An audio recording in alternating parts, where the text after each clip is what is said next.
चलिए, तो पिछली क्लास में अपन ने कंपाउंड्स ऑफ नाइट्रोजन में भैया सबसे पहले अपन ने बात कर ली थी HNO2 की बात कर ली थी। नंबर 1 में HNO2 हो गया था, ठीक ठाक इंपॉर्टेंट।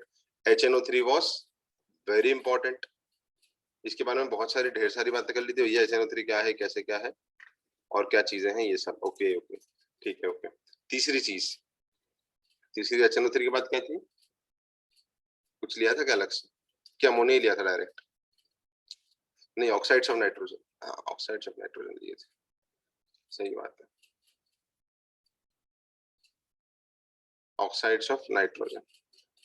ठीक है, यहाँ पे बातें कर ली थी भैया, N2O क्या है, NO क्या है, NO2 क्या क्या है। ठीक है, कोई अगर तुमसे पूछे ऑड इलेक्ट्रॉन कौन कौन से नाइट्रोजन के ऑक्साइड होते हैं बताओ, क्वेश्चन आ गया। NO और NO2 ऑड इलेक्ट्रॉन कौन कौन से होते हैं? NO और NO2। ठीक है, अगर तुमसे पूछा कलर्ड कौन कौन से ऑक्साइड्स होते हैं, रिपीट क्यों हो रहा है? N2O3 और NO2। N2O5 अबे N2O5 कलर्ड नहीं होता है, वो रिपीट क्यों हो रहा है? N2O5 थोड़ी कलर्ड होता है, NO2 होता है और N2O3 है ना, N2O3 और NO2 ये दो कलर्ड होते हैं, सही है। ब्राउन रिंग सपोज क्या रेडिश ब्राउन गैस होती है NO2, और N2O3 क्या होता है, कलर क्या होता है N2O3 का? ब्लू लिक्विड या सॉलिड या लिक्विड, मेनली सॉलिड होता है वो, है ना, क्योंकि यार पॉजिटिव टेम्परेचर पे ये एग्जिस्ट नहीं करता, पॉजिटिव टेम्परेचर पे टूट जाता है ना, जिससे बना है NO और NO2 को मिला के, तो ये टूट जाता है पॉजिटिव टेम्परेचर्स पे। तो कुछ बातें अपन ने कर ली थी, मेथड ऑफ प्रिपरेशन बातें कर ली थी बहुत सारी, ठीक है। तो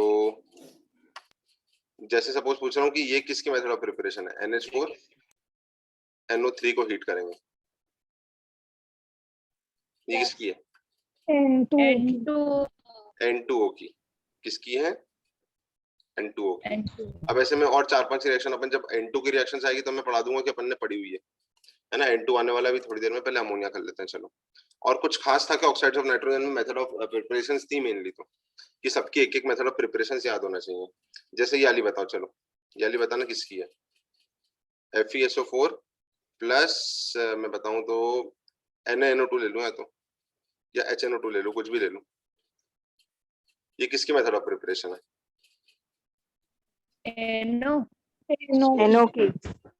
NO की, क्योंकि Fe+2 तो ऊपर जाएगा +3 में, और जब NO2 जब भी नीचे आता है काय में आता है, मेनली NO में। ये तो ऊपर चल गया ना, ये तो ऊपर चल गया, और ये नीचे आएगा तो किसमें आएगा, NO में, सही है। ठीक है, तो ऐसी चीजें हैं भैया। और मेथड ऑफ प्रिपरेशन जैसे अगर मैं बात करूं कि HNO3 में P2O5 डाला है, तो ये किसकी मेथड ऑफ प्रिपरेशन है?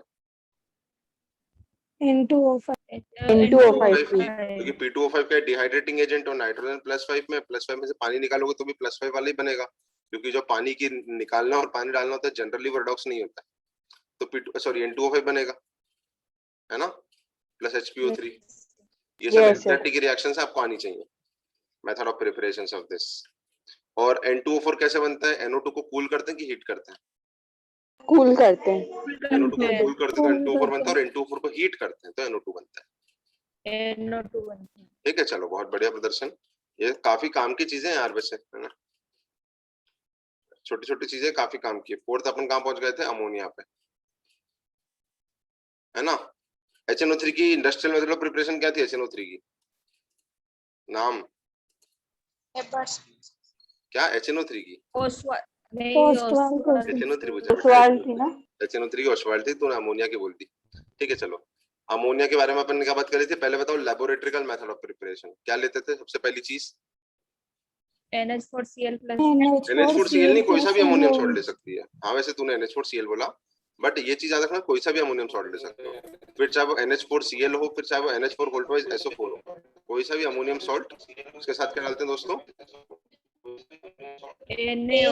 अल्कली, NaOH भी चलता, KOH भी चलता, COH भी चलता, ठीक है, MgOH भी चलता, तो ये आप करते हो तो ऐसा हो जाता है ना, सही है। तो ammonium salt plus alkali laboratorical method of preparation है। जैसे अमोनियम NH4 पॉजिटिव और अल्कली मतलब OH नेगेटिव, तो क्या बनाता है NH4OH, और NH4OH को हीट करते तो क्या बनता है ammonia plus plus plus plus पानी।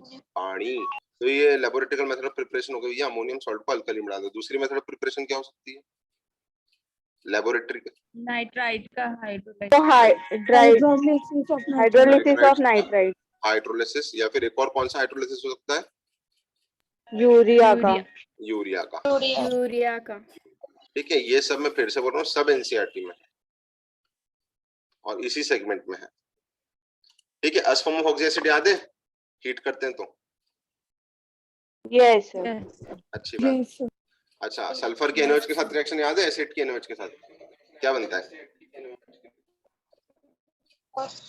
सल्फर की हट रही तेरी आवाज। सल्फर के NaOH के साथ रिएक्शन S8 प्लस NaOH, नीचे कहाँ जाता है ऊपर कहाँ जाता है? कंसंट्रेटेड, वहां फर्क नहीं पड़ता कंसंट्रेटेड, वो शायद Na2S बनता है। हाँ H2S तो नीचे जाता है तो Na2S बन जाता है, ऊपर क्या बनता है? वो Na2S2O3 प्लस पानी। हाँ Na2S2O3 बनता है पक्के से? हाँ सभी लोग?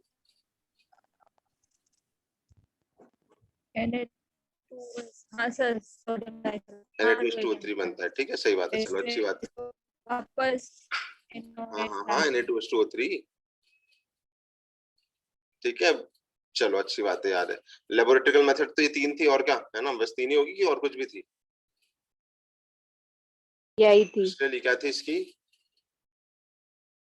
Haber's reverse process. में क्या करते हैं? N2 गैस प्लस 3H है ना, प्लस एक्सोथर्मिक की अमोनिया। एंडोथर्मिक की रिएक्शन है ना। कैटलिस्ट क्या क्या होते हैं? Iron oxide, aluminium oxide, plus K2O plus Al2O3। ये पुराने जमाने के। नए जमाने के क्या है? आयरन और मॉलिब्डेनम। मेरा मीना आवाज रिपीट हो रही है तेरे यहाँ से, माइक बंद कर ले। चैट बॉक्स में चालू रख लो, चैट बॉक्स में लिख ले कुछ लिखना हो तो, है ना। चलो आयरन प्लस मॉलिब्डेनम, क्या मॉलिब्डेनम कैटलिस्ट है? नहीं, आयरन कैटलिस्ट है, मॉलिब्डेनम प्रमोटर है ना। हाई टेम्परेचर हाई प्रेशर लगता है, और वो कल लिखाया था मैंने टेम्परेचर प्रेशर 200 atm और 500 200 और 500 डिग्री। हाँ 200 500 वो सब तो ठीक है, ये सब चीजें हैं। तो ये इंडस्ट्रियल मेथड ऑफ प्रिपरेशन अपन ने अमोनिया की कर ली थी, फिर अपन आ गए थे फिजिकल प्रॉपर्टीज से लिख ली थी। कलरलेस, पंजेंट स्मेलिंग गैस, गंदी स्मेल होती है और बेसिक होती है, सोल्यूबल इन वाटर होती है ना, ऐसे अपन ने लिख ली थी। और केम प्रो अपन ने चालू करी थी, पहली देखी थी शायद तक सिर्फ रिएक्शन विद हैलोजेंस। अब मेरे को ये एनसीईआरटी में नहीं दिखी, बट मैं बता रहा हूँ तुम्हारी ही एग्जाम में आई हुई है ये, है ना। 2000 समथिंग, मेरे को याद ही नहीं 2000 कब आई थी, बट तुम्हारी एग्जाम में आई हुई है भैया एक्सेस ऑफ क्लोरीन के साथ क्या था और उसके साथ क्या होता है। और जेई में भी आई हुई है। एनसीईआरटी में शायद कहीं और दे रखी हो, पता नहीं मेरे को, बट नाइट्रोजन फैमिली में नहीं दे रखी है उन्होंने, है ना। तो फिर भी अपन तो करेंगे, क्योंकि इंपॉर्टेंट है और कोई बहुत टफ नहीं है ये। सॉरी, अमोनिया, ठीक है। क्या बनता है? पहले तो ऊपर जाता है किसमें? N2 मोरे, नीचे आता है HCl में। अगर मेरे को बताओ क्लोरीन एक्सेस में है तो क्या प्रोडक्ट बनता है? NCl3 प्लस HCl, और NCl3 एक्सप्लोजिव होता है, मालूम होगा, हाँ है ना। और अगर नाइट्रोजन अमोनिया एक्सेस में है तो क्या बनता है? तो NH4Cl plus N2 N2 plus NH4Cl, ठीक है। इंपॉर्टेंट है दोस्तों, काफी इंपॉर्टेंट है रिएक्शन, है ना। बट इतनी भी नहीं है, बट हाँ ठीक ठाक इंपॉर्टेंस रखती है। तो रिएक्शन विद अपन ने देख ली, reaction with what? Reaction with halogens अपन ने देख ली। अब एक थोड़ी सी तुमको टफ रिएक्शन बताऊंगा, क्योंकि अपन सॉल्ट एनालिसिस नीट में नहीं पढ़ते, है ना। तो उसकी जो चीजें हैं वो पी ब्लॉक और डी ब्लॉक में थोड़ी थोड़ी दे रखी है इन लोगों ने। तो यहाँ पे दी है, इन्होंने दी हुई है, अपन इसको देखते हैं, है ना। जैसे मैं तुमको एक जनरल ट्रेंड लिखवाता हूँ कि पहले कोई मेटल है ना, मेटल को तुम डालते हो NH4OH एक्वस में, मेटल को डालते हो NH4OH एक्वस में, तो NH4OH का मतलब क्या होता है दोस्तों, अमोनिया प्लस पानी, है ना, अमोनिया प्लस पानी। और NH4OH में डालते हो तो पहले पानी जाता है, क्योंकि पानी ज्यादा मात्रा में, तो पहले पता है क्या बनता है, हाइड्रोक्साइड। पहले क्या बनता है, मेटल हाइड्रोक्साइड। Metal hydroxide. और all hydroxides are water insoluble except alkali metals, ठीक है, बट तुम्हें सॉल्युबिलिटी ट्रेंड रटने की जरूरत नहीं है, बट तुम तो ये मान लो कि पहली स्टेप में मेटल हाइड्रोक्साइड बन गया, ठीक है। ये कौन कौन देते हैं, पहली स्टेप 1 कौन कौन देते हैं दोस्तों, स्टेप 1 देते हैं all metals accept what, S block, S block वाले नहीं देते, ठीक है। अब सर इतना, आप इसको ऐसे कितना सिंपल है, नहीं सिंपल नहीं है। ये कब होता है दोस्तों, जब एक लिमिटेड क्वांटिटी में बने, किसमें, लिमिटेड क्वांटिटी में आपने NH4OH डाला है, और अगर फिर से आपने एक्सेस में NH4OH डाल दिया तो आप पता है क्या होता है, अब कॉम्प्लेक्स बनता है। क्या बनता है, कॉम्प्लेक्स। और अगर मैं तुमसे इन जनरल पूछूं कि अमोनिया ज्यादा स्ट्रॉन्ग लिगेंड है कि पानी ज्यादा स्ट्रॉन्ग लिगेंड है, अरे लिगेंड ज्यादा स्ट्रॉन्ग कौन है अमोनिया और पानी में से, पानी ज्यादा स्ट्रॉन्ग लिगेंड है ना। कौन ज्यादा स्ट्रॉन्ग लिगेंड है अमोनिया और पानी में से, अमोनिया। पानी है ना। अरे अमोनिया तो स्ट्रॉन्ग फील्ड की कैटेगरी में आता है मेनली, पानी तो वीक फील्ड होता है। बेचारी नेहा कक्कड़ को बदनाम कर दिया तुमने। अच्छा, शुरू में तो पानी पानी कर रहे थे तुम लोग। पूछा था ना कौन सा, तो सब बता। अमोनिया ज्यादा स्ट्रॉन्ग है कि पानी, फिर से बोलो। अमोनिया। अमोनिया, अमोनिया ज्यादा है, अमोनिया ज्यादा स्ट्रॉन्ग है, बिल्कुल। आप एक बार में सही बोलो, ठीक है। चलो, तो अमोनिया ज्यादा स्ट्रॉन्ग है तो पता है कॉम्प्लेक्स किसका बनता है, अमोनिएटेड कॉम्प्लेक्स बनता है, अमोनिएटेड कॉम्प्लेक्स बनता है। और वो 6 भी हो सकता है, 4 भी हो सकता है, तो ये फिर बाद में अमोनिएटेड कॉम्प्लेक्स बन जाता है। और कॉम्प्लेक्सेस जो होते हैं वो मेनली वाटर सोल्यूबल होते हैं। सर हमको समझ नहीं पड़ा, ये समझ पड़ता भी नहीं है लोगों को, बट मैं 3-4 रिएक्शन लिखाऊंगा ना, तुम्हें समझ पड़ जाएगा, लोड मत लो। 3-4 रिएक्शन लिखाऊंगा, तुम्हें समझ पड़ जाएगा। अब पहले मैं कंडीशन बता दूं, तुम तो कैसे घोट के पीने में एक्सपर्ट हो, है ना, बट फिर भी ये स्टेप 2 कौन देता है, स्टेप 2 देते हैं कौन कौन, डी ब्लॉक एलिमेंट्स। और इनमें भी एक्सेप्शंस होते हैं, इनमें भी एक्सेप्शंस होते हैं। वो एक्सेप्शंस क्या होते हैं तुम्हें दिक्कत आएगी तो मैं नहीं बता रहा हूँ, बट अगर मैं शॉर्ट में बताऊं,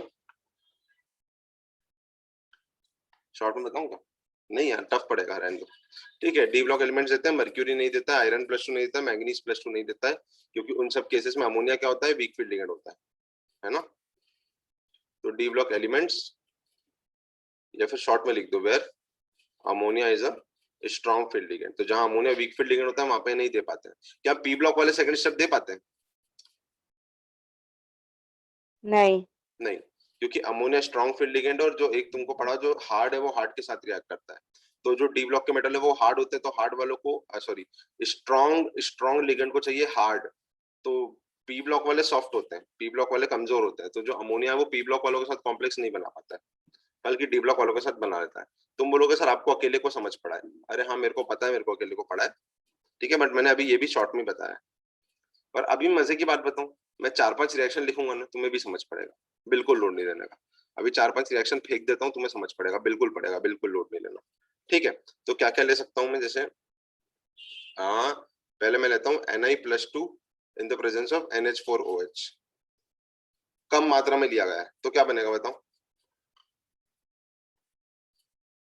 वो मेटल हाइड्रोक्साइड। Metal hydroxide. तो निकल +2 का हाइड्रोक्साइड क्या होगा दोस्तों, NaOH होल ट्वाइस। हाँ अरे यही बनेगा, यही बनेगा, हाँ यही बनेगा, ठीक है। तो NH4OH है, तो NH4OH में तुम देख के डर जाते हो, पता है कि NH4OH क्या है, कुछ नहीं, NH4OH मतलब अमोनिया प्लस पानी।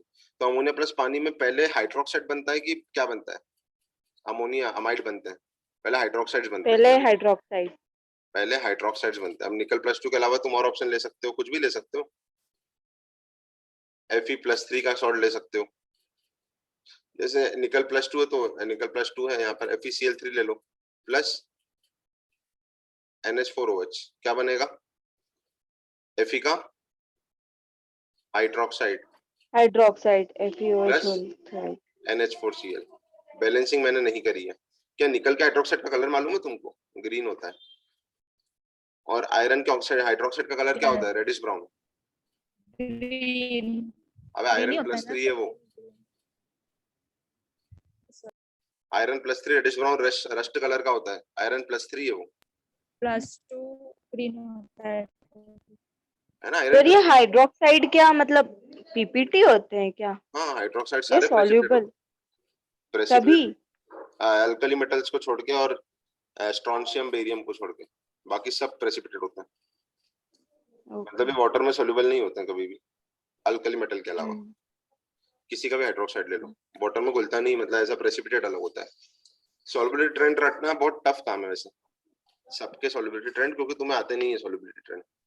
सबके होते हैं। हाइड्रोक्साइड का होता है कि all hydroxides are water insoluble except alkali metal और Sr+2 Ba+2, है ना? क्लोराइड ब्रोमाइड आयोडाइड का होता है कि all chloride bromide iodides are water soluble except as form of Ag, Hg, Pb, Cu, Hgi2, Bii3, इसका भी होता है। सल्फेट्स का होता है कि सल्फेट्स वाटर soluble होते हैं एक्सेप्ट आज होंगे सारे बाराती पागल। तो ऐसे बहुत सारी चीजें होती है, बट तुम्हें उन सबकी जरूरत ही नहीं है। तुम्हें जहां जैसे हाइड्रोक्साइड की जरूरत पड़ी तो मैंने हाइड्रोक्साइड बता दिया, तुमको जितना काम है से उतना पढ़ना है। तो हाइड्रोक्साइड्स क्या होते हैं? वाटर इनसॉल्युबल होते हैं। क्या होते हैं? Insoluble water precipitate. Insoluble. Alkali metal वाले सॉल्युबल होते हैं, इनसॉल्युबल होते हैं। NaOH, soluble. NaOH तो सॉल्यूशन होता है ना, सॉल्युबल होता है। NaOH is not a precipitate. अब सर ये कलर याद रखना है कि मेरी बात सुनो, जब तुम बचपन में थे 8th 9th में, तो रस्ट का फॉर्मूला क्या था? यही तो था, Fe2O3.XH2O।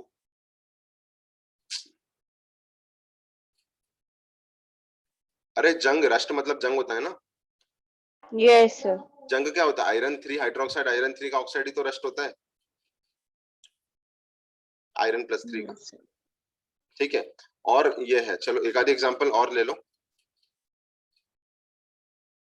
ZnSO4 plus aqueous ammonia लूंगा यहाँ पे मैं, बताओ एक्वस अमोनिया में कौन जाएगा? NH3 जाएगा कि OH जाएगा? अच्छा मजे की बात बताऊं, एक्वस अमोनिया मतलब कुछ नहीं होता। एक्वस अमोनिया मतलब हाइड्रोक्साइड होगा। एक्वस अमोनिया मतलब अमोनिया प्लस पानी, और अमोनिया प्लस पानी मतलब NH4OH। मुझे बताओ NH4 में हाइड्रोक्साइड जाता था कि अमोनिया जाता था? हाइड्रोक्साइड। तो क्या बनेगा? ZnOH whole twice. और Zn+2 का तो व्हाइट PPT होता है हमेशा, 3D10। हाँ। तो सीधी सी बात है, क्या करवाना है आपको? NH4OH के साथ रिएक्शन। अबे यार हेडिंग ही नहीं डाली मैंने, छोड़ो हेडिंग तो डालो। Metal with ammonia, metal with aqueous ammonia. ये थोड़ी सी तुमको टफ पड़ती है, बट मैं थोड़ा सा इसको अच्छे से और बता रहा हूँ, और अच्छे से बताता हूँ, थोड़ी देर रुक जाओ। लिखा कि नहीं लिखा ये? Yes sir. यस सर, तेज है बेटा। रिएक्शन से रट रही कि नहीं साथ साथ में? Yes sir. कंसेप्चुअली रटना, देखो अभी अभी तुम कंसेप्चुअली रट सकते हो, बट अगर तुम सोचो मैं एक हफ्ते बाद रटूंगी या रटूंगा, तो फिर वो कंसेप्चुअली नहीं, फिर वो तुमको ऐसे रटना पड़ेगा जैसे रटते हैं। अभी तुम कंसेप्चुअली रट सकते हो, क्योंकि तुम्हें अगर क्लास के बाद मैं बोलूँ रटो तो तुम्हें याद रहेगा कि मैंने क्या लॉजिक बताया था। बट अगर एक हफ्ते बाद तुम कॉपी उठा के देखोगे, तुम्हें कोई लॉजिक याद नहीं रहने वाला, पक्की बात है। फिर तुमको लगेगा सिर्फ और सिर्फ रटना है, घोटना है, पीना है, बट ऐसा नहीं है, हर चीज के पीछे लॉजिक है। जैसे मैंने क्या लॉजिक बताया तुम्हें समझ ही नहीं पड़ेगा, एक हफ्ते बाद तुम बोलोगे सर ये रट ली और ये रट ली, तो सिर्फ फिर रटने में रह जाओगे फिर। ठीक है, तो अभी थोड़ा सा जस्ट उसी दिन रटो, तो क्या होगा कि लॉजिकली रटा जाएगा, लॉजिक के साथ, क्योंकि तुम्हें याद रहेगा क्या लॉजिक बताया था क्लास में। पी ब्लॉक का सीधा सा काम। ठीक है, चलो पढ़े आगे। तो ये तो अपन ने नॉर्मल अमोनिया के साथ बात करी। अगर कहीं पे लिखा होता एक्सेस ऑफ अमोनिया, जैसे इसी क्वेश्चन में कहीं पे लिखा होता Zn+2 with access of ammonium hydroxide, तो तुम हाइड्रोक्साइड बनाते कि एक कॉम्प्लेक्स बनाते अमोनिया का? कॉम्प्लेक्स बनाते। एक्सेस लिखा तो पहली बार क्या बनता? पहली बार क्या बन जाता है ZnOH होल ट्वाइस, फिर आगे रिएक्शन पर उसने फिर से बोला कि एक्सेस में, तो क्या डी ब्लॉक का मेटल है क्या? हाँ, हाँ डी ब्लॉक के मेटल अमोनिया के साथ फिर सेकंड स्टेप में क्या बना लेते हैं, complex, water soluble complexes, complexes water soluble होते हैं, तो ये क्या कर लेता है फिर कॉम्प्लेक्स बना लेता है अमोनिया के साथ। और Zn+2 का कोऑर्डिनेशन नंबर क्या होता है, 4 की 6? अरे जिंक का कोऑर्डिनेशन नंबर क्या होता है, 4 होता है 6 होता है, भूल गए? 4 होता है। 4 होता है, जिंक +2 का 4 होता है ना, शुरू में पढ़ा हुआ अपने, जिंक +2 कॉपर +2 सब पढ़े हुए कोऑर्डिनेशन में, बड़े, सबका आंसर 4 ही था, बताइए बहुत बहुत। तो जब एक्सेस में दे रखा हो डी ब्लॉक एलिमेंट तो आपको कॉम्प्लेक्स बनाना है, एक्सेस में दे रखा हो डी ब्लॉक एलिमेंट तो कॉम्प्लेक्स बनाना है। जैसे और मैं बात करूं, एक एग्जांपल तुम कर लो, चलो कॉपर +2 का, कॉपर +2 विद एक्वस अमोनिया दे रखा है एक्सेस में, तो पहली स्टेप में क्या बनाओगे बताओ?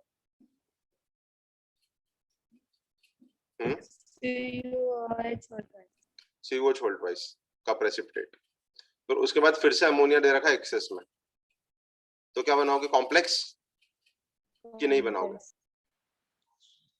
Yes sir. और कॉपर +2 का भी कोऑर्डिनेशन नंबर क्या होता है दोस्तों, 4। अरे कॉपर का भी कोऑर्डिनेशन नंबर 4 होता है, आयरन और इन सब का 6 होता है, निकल वगैरह का, है ना, इन सब का। अच्छा, इसका कलर इंपॉर्टेंट है क्या दोस्तों? एनसीईआरटी में 2-3 रिएक्शंस दे रखी है, मैं ये एनसीईआरटी में सर हम लोग को आज तक नहीं दिखा सर, ये सब हमको नहीं दिखा, एनसीईआरटी वालों ने ये चीज नहीं दे रखी है जो मैंने ऊपर तुमको ये शॉर्ट में बताई, उन्होंने रिएक्शन ये भी दे रखी है, रिएक्शन उन्होंने ये भी दे रखी है कि अगर कम हो तो क्या होता है, और अगर एक्सेस में हो तो क्या होता है, उन्होंने ये भी रिएक्शंस दे रखी है। रिएक्शन वो पूरी पूरी देते हैं, समझाना उनका काम नहीं, उनका काम है रिएक्शन देना। सर समझ हमको यूबी कहाँ आ रहा है, वो ठीक बात है, पर जैसे कॉपर की रिएक्शन दी तो उन्होंने कलर लिखा है, कॉपर के अमोनिया कॉम्प्लेक्स का कलर उन्होंने लिखा है, पता है क्या होता है, डीप ब्लू या फिर intense blue colour, deep blue या फिर इंटेंस ब्लू कलर। और Zn+2 तो Zn+2 तो तुम्हें मालूम है कलरलेस ही रहेगा, क्योंकि D10 है वो तो तो Zn+2 कलर है, कॉपर के अमोनिया के कॉम्प्लेक्स का कलर क्या है, डीप ब्लू, डीप ब्लू, ठीक है, डीप ब्लू। अच्छा एक और पढ़ते हैं, चलो। ऐसे तो बहुत सारे पढ़ा सकता हूँ, क्रोमियम व्रोमियम सब कुछ, बट तुमको क्या दे रखा है किताब में उस हिसाब से पढ़ा रहा हूँ सिर्फ अभी, ठीक है। जेई में तो सॉल्ट एनालिसिस पढ़ाते तो ये रिएक्शन हम 15 से 20 एलिमेंट्स के साथ पढ़ाते हैं, जितने भी सिलेबस में सबके साथ पढ़ते हैं, बट तुमको यहाँ पर क्या दे रखा है सिर्फ उसकी बात करनी है अपने को। एक एग्जाम्पल और लेते हैं सिल्वर का, एजी का मैं क्या ले लूं, NO3 ले लेता हूँ, या फिर क्या ले लूं यार, एजी का कोई और सॉल्ट, AgCl तो प्रेसिपिटेट होता है, AgNO3 ले लेता हूँ, AgNO3 प्लस एक्वस अमोनिया। पहले स्टेप में क्या बनेगा दोस्तों, AgOH +1 है, या फिर इसको कई बार Ag2O भी लिखते हैं, क्यों, क्योंकि Ag और Hg के हाइड्रोक्साइड स्टेबल नहीं होते, क्योंकि इनकी केमिकल रिएक्टिविटी क्या है, कम है, ये नीचे आते हैं ना AgHg, यस सर, AgHg नीचे आते तो पता है इनके जो सॉल्ट्स हैं कॉम्प्लेक्स, मतलब इनके हाइड्रोक्साइड्स ऑक्साइड से कुछ भी स्टेबल नहीं होते इतने, ऑक्साइड्स भी इवन तुम अगर ज्यादा टेम्परेचर पे हीट कर लोगे ना वो फिर से Ag बना लेगा, ऑक्साइड्स को भी अगर तुम 1000 के आसपास हीट कर लोगे ना तो फिर से Ag बना लेगा, Ag2O हीट करके।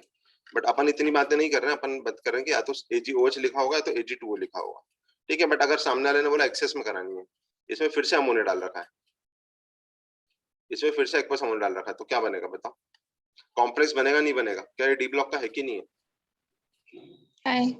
है तो कॉम्प्लेक्स बनेगा, कॉम्प्लेक्स बनेगा, ठीक है। अब कॉम्प्लेक्स बनेगा तो Ag और अमोनिया का कॉम्प्लेक्स मेरे को बताओ, Ag का अमोनिया के साथ कोऑर्डिनेशन नंबर क्या होता है, भूल गए मेरे को पता, भूल गए।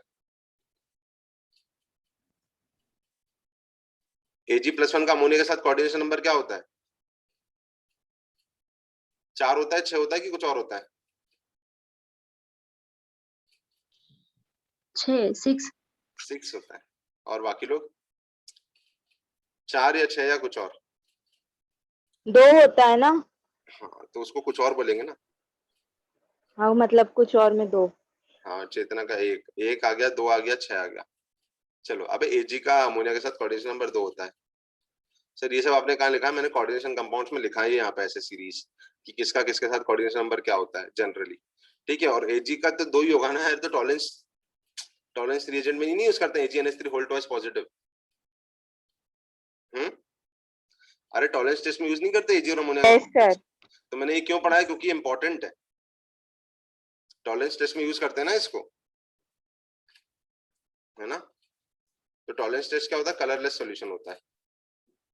तुम बोलोगे सर कलरलेस कैसा हो, तो सिल्वर मिरर होता है। सिल्वर मिरर तो बाद में बनता है। जब तुम अल्डेहाइड में कभी टॉलरेंस टेस्ट का तुम देखना, जब अल्डेहाइड में तुम कलरलेस सॉल्यूशन डालते हो टॉलरेंस रिएजेंट का, और वो क्या होता है, उसका फॉर्मूला क्या होता है, टॉलरेंस रिएजेंट में जो सॉल्यूशन डालते हो दोस्तों उसका फॉर्मूला क्या होता है, वो अमोनिकल सिल्वर यही नाइट्रेट तो होता होता है है, ना। अमोनियकल सिल्वर नाइट्रेट, AgNH3 वोल्टवाइज पॉजिटिव, या फिर Ag2O, हाँ या अमोनियकल सिल्वर नाइट्रेट, तो यही यही होता है। फिर होता वो है। अल्डेहाइड काय में कन्वर्ट हो जाता है, एसिड में, और Ag+1 में काय में कन्वर्ट हो जाता है, Ag में। अल्डेहाइड ऑक्सीडाइज होकर एसिड बन जाता है, और Ag+1 कन्वर्ट हो जाता है Ag में, जिसका ग्रे सिल्वर कलर का प्रेसिपिटेट मिलता है, तभी तो सिल्वर मिरर टेस्ट बोलते हैं उसको। हाँ ठीक है, चलो। तो शुरू में क्या बनाएगा, हाइड्रोक्साइड बनाएगा, और बाद वाले स्टेप में क्या बनाएगा, एक सोल्यूबल कॉम्प्लेक्स बनाएगा। अच्छा एक एग्जांपल और ले लो, क्योंकि तुम्हारा क्लियर नहीं हुई अभी चीजें, है ना। PbSO4, कुछ भी PbSO4 की जगह मैं सीधे सीधे लिख देता हूँ Pb+2, ठीक है, एक्वस अमोनिया के साथ। तो पहले क्या बनेगा, हाइड्रोक्साइड बनेगा कि अमोनिया बनेगा, हाइड्रोक्साइड। एक्वस अमोनिया मतलब NH4OH। तो पहले स्टेप में क्या बनता है दोस्तों, हाइड्रोक्साइड PbOH वोल्टवाइज, और दूसरी स्टेप में कॉम्प्लेक्स बनता है, अमोनिया के साथ बनता है कि वाटर के साथ बनता है, अमोनिया। अमोनिया के साथ बनता है। पर क्या यहाँ पे रिएक्शन होगी दोस्तों, अरे पीबी के साथ कॉम्प्लेक्स बनेगा, आंसर है नहीं। क्यों नहीं बनेगा, क्योंकि सेकंड स्टेप में कॉम्प्लेक्स कौन बनाते हैं मित्रों, मैंने क्या बताया था, सेकंड स्टेप में कॉम्प्लेक्स कौन बनाते हैं, डी ब्लॉक वाले। डी ब्लॉक वाले। कौन वाले, डी ब्लॉक वाले, पी ब्लॉक वाले नहीं बनाते हैं। और पी ब्लॉक में आता है कि डी ब्लॉक में आता है, डी ब्लॉक में आता पी में। कहे शिव जी सुने पार्वती।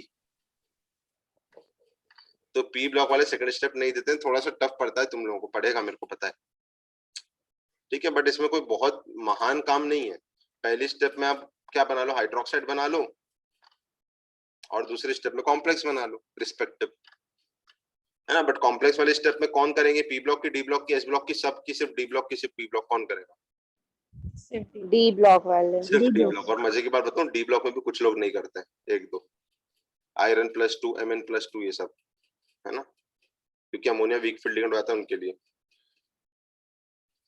तो अपन इतना नहीं रखेंगे, आपके लिए इतना मोर देन सफिशिएंट है, मोर देन सफिशिएंट, ठीक है। और एनसीईआरटी में फिर से बोल रहा हूँ, कॉपर और अमोनिया के कॉम्प्लेक्स का कलर क्या दे रखा है एनसीईआरटी में, बताओ, कॉपर और अमोनिया कॉम्प्लेक्स का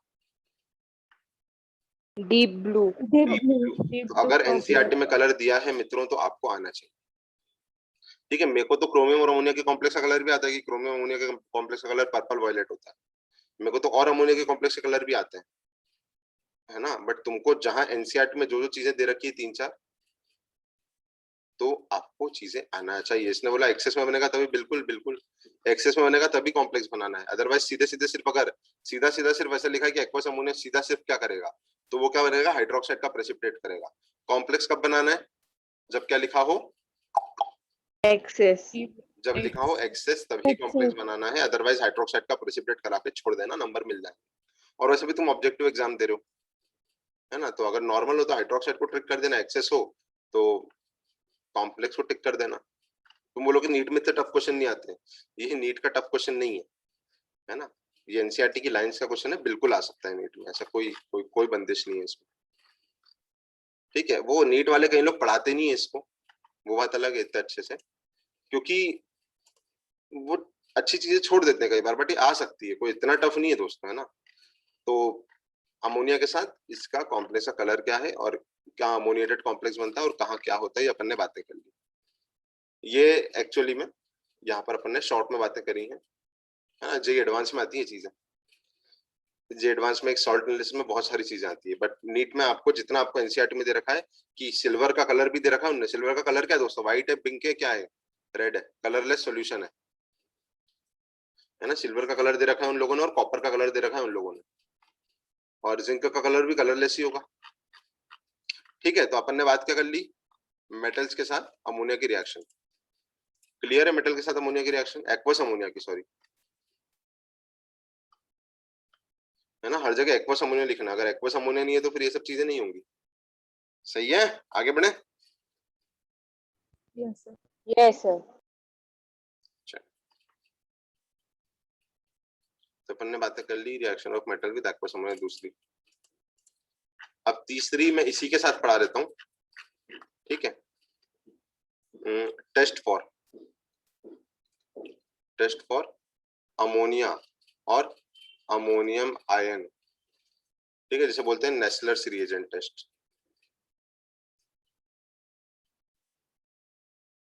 सबसे पहला क्वेश्चन जो कॉम्पिटिटिव एग्जाम में आता है तुम्हारी वजह से, कॉम्पिटिटिव एग्जाम्स में नेस्लर है ना, नेस्लर, सबसे पहला क्वेश्चन ये आता है कि व्हाट इज नेस्लर्स रिएजेंट, है ना, आता है क्वेश्चन, है ना। तो पहले मैं बता वाला होता है ना, तुमने कहाँ पढ़ा बताया था, कब बताया, आपने ही बताया था, कॉम्प्लेक्स में बताया था, हाँ ठीक है। तो ये क्वेश्चन एग्जाम में आया हुआ भैया, नेस्लर रिएजेंट क्या होता है, K2HgI4, वो मेरे को याद नहीं कौन से एग्जाम में आया, क्योंकि एग्जाम इतनी सारी होती है, पर ये क्वेश्चन आया हुआ है। Ag कलरलेस कैसे होगा, Ag नहीं बेटा, वो Ag+1 है, उसका Ag+1 क्या होता है, 3D10 होता है ना। अरे Ag का कॉपर की कैटेगरी में आता है, Cu के साथ कॉपर और ये सब क्या होते हैं, 4s1 3D10, जब उसमें से तू एक इलेक्ट्रॉन निकाल देगी तो 4s0 3D10, और 3D10 है तो 3D10 का तो कलर हो ही नहीं सकता, मतलब नॉर्मली नहीं होता 3D10 का कलर, क्योंकि डी ट्रांजिशन कब कब नहीं होता है, D0 और D10 में नहीं होता है, और D5 वीक फील्ड लिगेंड में नहीं होता है, तो D0 D10 का कलर थोड़ी होगा। Okay, sir. ठीक है, तो नेस्लर रिएजेंट टेस्ट क्या K2HgI4 होता है नेस्लर रिएजेंट, तो आंसर है नहीं। आपको ये भी याद होना चाहिए कि नेस्लर रिएजेंट होता है K2HgI4 इन बेसिक मीडियम, क्योंकि ऑप्शन में जहां तक मेरे को याद है दो ऑप्शन थे ऐसे ही, K2HgI4 इन एसिडिक मीडियम और K2HgI4 इन बेसिक मीडियम। तो नेस्लर रिएजेंट क्या होता है, K2HgI4 इन बेसिक मीडियम। अब ये सबसे सिंपल चीज थी। अब जो इसका जो टेस्ट है उसकी रिएक्शन मेरे को पक्के से पता है कि तुम्हें नहीं पचेगी, अरे मेरे को भी नहीं पचती ये रिएक्शन, जब अपन पढ़ते थे तब मेरे को भी ये सब, मेरे को सिर्फ इतना याद था कि अमोनिया और अमोनियम के लिए टेस्ट जो होता है नेस्लर रिएजेंट टेस्ट होता है, नेस्लर रिएजेंट का फॉर्मूला ही होता है, बट ये रिएक्शन लोगों को नहीं पचती है, इसकी रिएक्शन की कैसे पहचानते, बट आपको पढ़ना जरूर है, मैं लिख देता हूँ, है ना, क्योंकि वो हजम वाली नहीं होती लोगों को, क्योंकि बहुत अजीब है, या तो अमोनियम आयन ले लो या फिर अमोनिया ले लो, और उसमें आप डालो नेस्लर रिएजेंट,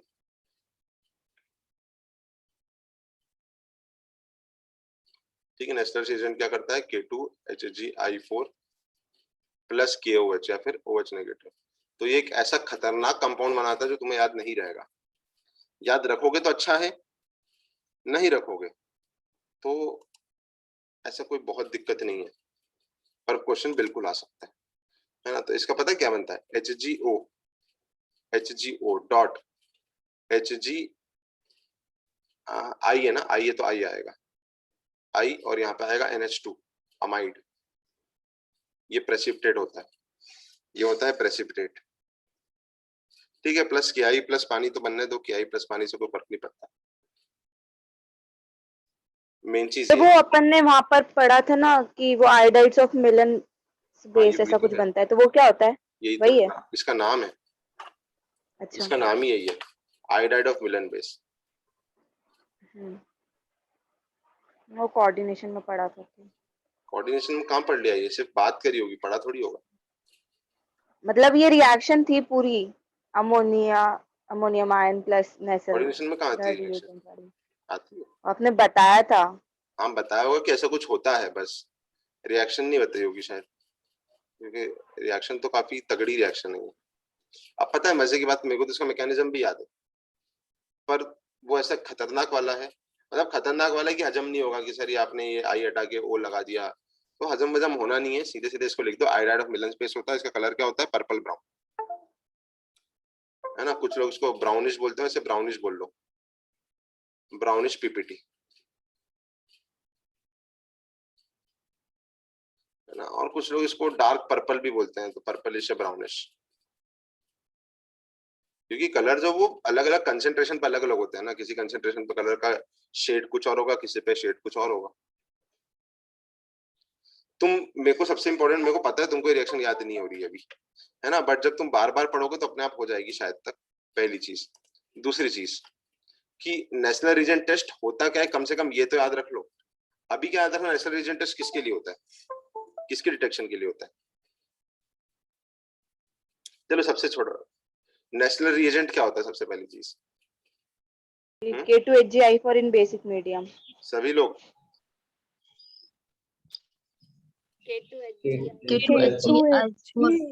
बेसिक मीडियम। देखो मैं पहले बोल चुका हूँ, पी ब्लॉक जो है वो बायो का चैप्टर है, ठीक है। तो आप इससे बहुत ज्यादा उम्मीद मत करना। ये नेशनल रीएजेंट ही क्यों बोलते हैं, इसको नेशनल रीएजेंट क्यों बोलते हैं, इसको अमित रीएजेंट क्यों नहीं बोलते हैं, क्योंकि नेशनल ने दिया था, है ना।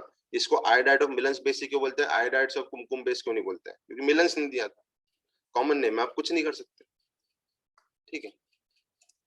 ऑर्गेनिक की बात अलग होती है, फिजिकल की बात अलग होती है, बट यहाँ ब्लॉक केमिस्ट्री में आपको ये सब चीजें मैं सहन करना पड़ता है थोड़ा सा, कि भाई वो मिलन्स बेसिक क्यों है, वो नेशनल रिएजेंट क्यों, भाई उन्होंने काम करा है, उनके नाम, उनके काम पे चीजें बेच दे, तुम कर लो, तुम्हारे नाम पे चीजें बेच हो जाएंगी। जैसे नेशनल रीजन, नेशनल भाई साहब को तुम गाली दे रहे होंगे मनी मन, वैसे 50 साल और बच्चे तुमको भी गाली देंगे, क्या एक्सपेरिमेंट कर दिया, ठीक है। पर ये इंपॉर्टेंट चीज है, मतलब ये वो बातें तो अलग है फालतू एग्जाम वगैरह, बट ये एक्चुअल में भी टेस्ट में काफी इंपॉर्टेंट आती है।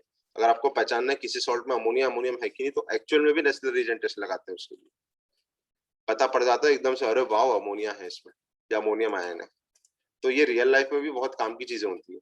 सर हमको क्या मतलब इसमें क्या है, अबे जो जितनी भी चीजें होती हैं, जैसे कोविड के जो टेस्ट होते हैं या फिर कितने भी जो टेस्ट वेस्ट हो रहे हैं, उसमें इन चीजों से तो हो रहा है कि उनके अंदर चीजें क्या है, अपने जो बॉडी ब्लड के टेस्ट होते हैं, इनके अंदर कौन से एलिमेंट्स है, कौन से मेटल्स है, क्या क्या चीजें हैं, ठीक है। दवाइयां भी तो ऐसे ही बनती है कि वो किसको न्यूट्रलाइज कर पाएंगी, तो ये सब चीजें करनी पड़ती हैं केमिस्ट्री में, बायो केमिस्ट्री बोलते हैं खैर इनको, ये तो खैर प्योर केमिस्ट्री है ना। ये सब चीजें करनी पड़ती है अगर आपको चीजें आगे बढ़ानी है, वैक्सीन वैक्सीन बनवानी है, तो भी आपको केमिकल्स की क्या किसके साथ रिएक्शन होगी, कोई दवाई बनानी है, तो ऐसा आपको करने पड़ते हैं टेस्ट, है ना। और जो जो थोड़े थोड़े अपने सिलेबस में वो अपन पढ़ लेते हैं।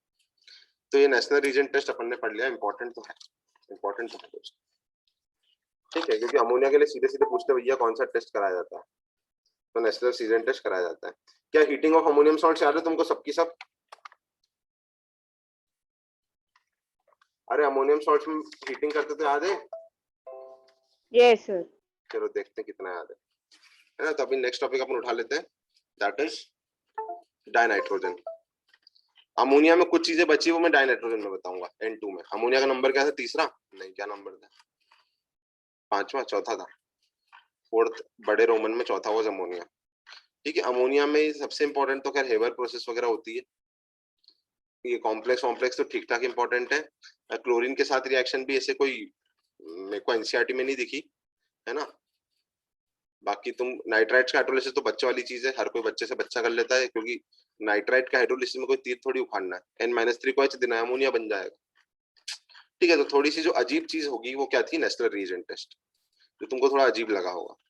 सर हमको तो सभी अजीब लगता है, वो बात अलग है, फिर उसमें कुछ नहीं कर सकते, ठीक है। सब अजीब लगता है तो उसमें अपन क्या कर सकते हैं, हमको तो पढ़ाई ही अजीब लगती है, तो फिर उसका भी कुछ नहीं हो सकता, ठीक है। तो पांचवा है डाइनाइट्रोजन। मजे की बात बताऊं, ये सबसे पहला दे रखा है, आप आखिरी में क्यों पढ़ा रहे हो, क्योंकि टाइम वाली बात है, मेरे को पहले वो पढ़ा दिया तो उससे कोई फर्क नहीं पड़ता, है ना। डाइनाइट्रोजन की बात करते हैं दोस्तों, सिंपल सी बात है, तुम्हें पता है डाइनाइट्रोजन जो वो 78% बाय वॉल्यूम होता है एयर में, है ना। हाँ 78% बाय वॉल्यूम। कलर क्या होता है डाइनाइट्रोजन का, रेड ब्लू ग्रीन ऑरेंज? अरे कलर नहीं होता कलरलेस ना, होता है, colourless, colourless.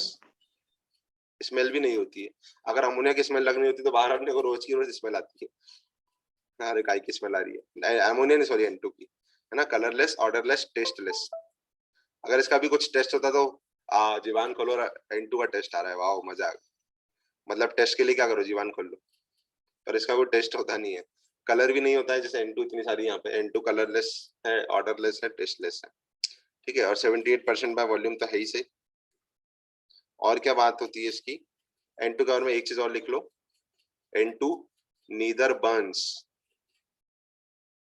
Nor supports combustion, ना वो खुद बर्न होती है और ना वो सपोर्ट करती है कंबशन को, वो है ना खाऊंगा ना खाने दूंगा, मतलब ना जलूंगा ना जलने दूंगा, कुछ गैसेस ऐसी होती है ना जो कंबशन को बढ़ावा देती है, आओ आओ चलो चलो जले, कुछ गैसेस होती है ऐसी, है ना। कुछ गैसेस ऐसी होती है जो खुद ही जल जाती है, आओ चलो साथ में जले। N2 क्या है, N2 को खुद के जलने में भी कोई भरोसा नहीं है और ना ही वो दूसरों को जलाने में काम रखता है। वो एकदम सीधा साधा आदमी है, ना जलेगा ना जलने देगा। आदमी है औरत है वो अपने को नहीं पता, we don't know the gender of nitrogen, but जो भी हो ना वो जलेगा ना वो जलने देगा, ठीक है, डायनाइट्रोजन। अब बात करते हैं इसकी मॉप की, मौत की नहीं, मॉप की, मेथड ऑफ प्रिपरेशन, है ना। लेबोरेटरी में कैसे बनाया जाता है, क्योंकि लेबोरेटरी की बात चल रही है। तुम बोलो सर क्या करना है यार, सर एक खाली बोतल लो, खाली बोतल में ऐसे खाली बोतल को यूं कर लो, आ गई, लो सर N2, वाओ। तो ऐसे तो फिर मेरे को एक चीज बताओ कि अभी जो महामारी आई थी उसमें ऑक्सीजन सिलेंडर की महामारी क्यों आई? खाली बोतल लो, एक बहुत बड़ा खाली कंटेनर लो, ऐसे यूं कर लो, O2 आ गई, जिंदगी में O2 ही O2 है। तो फिर ऐसे दिक्कत आई क्यों जिंदगी में इतनी लोगों की ऑक्सीजन सिलेंडर्स को लेके? अभी मत बोलना सर वो लिक्विड मेडिकल ऑक्सीजन होती है इसलिए, क्या बेसिक फर्क क्या है? सर उसमें मिक्सचर ऑफ गैसेस होता है ना नहीं, तभी। हाँ मतलब मिक्सचर की जगह ऐसा बोल सकते हैं कि जो एयर है उसमें O2 है, बट जितना बीमार आदमी को कंसेंट्रेशन चाहिए रहता है, मिक्स वाली तो दिक्कत तुम ठीक है, बट जो जितना बीमार आदमी को कंसेंट्रेशन चाहिए रहता है, जो बहुत हाईली बीमार है, जिसके फेफड़े में अंदर कोरोना जा चुका है, एकदम घर बना चुका है, जितना उसको कंसेंट्रेशन चाहिए रहता है O2 का, उतना नॉर्मल एयर से नहीं मिलता है। तो जो वो जो होते हैं ना सिलेंडर्स, उसमें हाईली कंसेंट्रेटेड O2 होती है ना। ऐसा नहीं होता है कि बस चलो ऊपर छत पे चलते हैं O2 लेके आते हैं नीचे लगा देंगे। प्रॉपर उसके प्लांट्स होते हैं, और उसके प्लांट्स में तक उसके प्लांट्स की मेथड ऑफ प्रिपरेशन भी बता सकता हूँ मैं, वो भी बाद में बात करते हैं टाइम मिला तो वो ऐसी O2 होती है। तो नाइट्रोजन भी ऐसा नहीं है कि साहब आप ये ऐसे खोल लो आ गई नाइट्रोजन। जो आपको लैब में नाइट्रोजन रिएक्शन के लिए चाहिए होती है वो कंसेंट्रेट चाहिए होती है, तो ऐसे काम नहीं हो पाता है कि डायरेक्ट एयर से ही ले लो, क्योंकि एयर में मिक्सचर ऑफ गैसेस है, सबका कंसेंट्रेशन अलग अलग है, तो आपको नाइट्रोजन निकालनी है तो कुछ अलग करना पड़ेगा। लेबोरेटरी में तो सिंपल प्रोसेसेस है,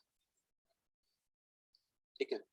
अच्छा बताए जो इंडस्ट्रियली O2 बनती है वो भी एयर से ही बनती है। इंडस्ट्रियली O2 में क्या लेते हैं, एयर लेते हैं, नाइट्रोजन और ऑक्सीजन। मैं तुमको बहुत शॉर्ट में बता रहा हूँ, एक्चुअली बहुत बढ़िया एक्सपेरिमेंट होता है उसका, ठीक है, शॉर्ट में बता रहा हूँ। और फिर एक बड़ा सा वो होता है कंटेनर, बहुत शॉर्ट में, उसमें एक छोटे छोटे दाने होते हैं। दाने मतलब देखो ऐसी चीज होती है एक चीज होती है कि स्पेसिफिक एड्सॉर्प्शन। एड्सॉर्प्शन सुना कभी? एड्सॉर्ब करवाना सरफेस केमिस्ट्री में आता है, ठीक है। यस। तो उसमें कुछ ऐसे दाने लेते हैं जिनको जियोलाइट्स लेते हैं।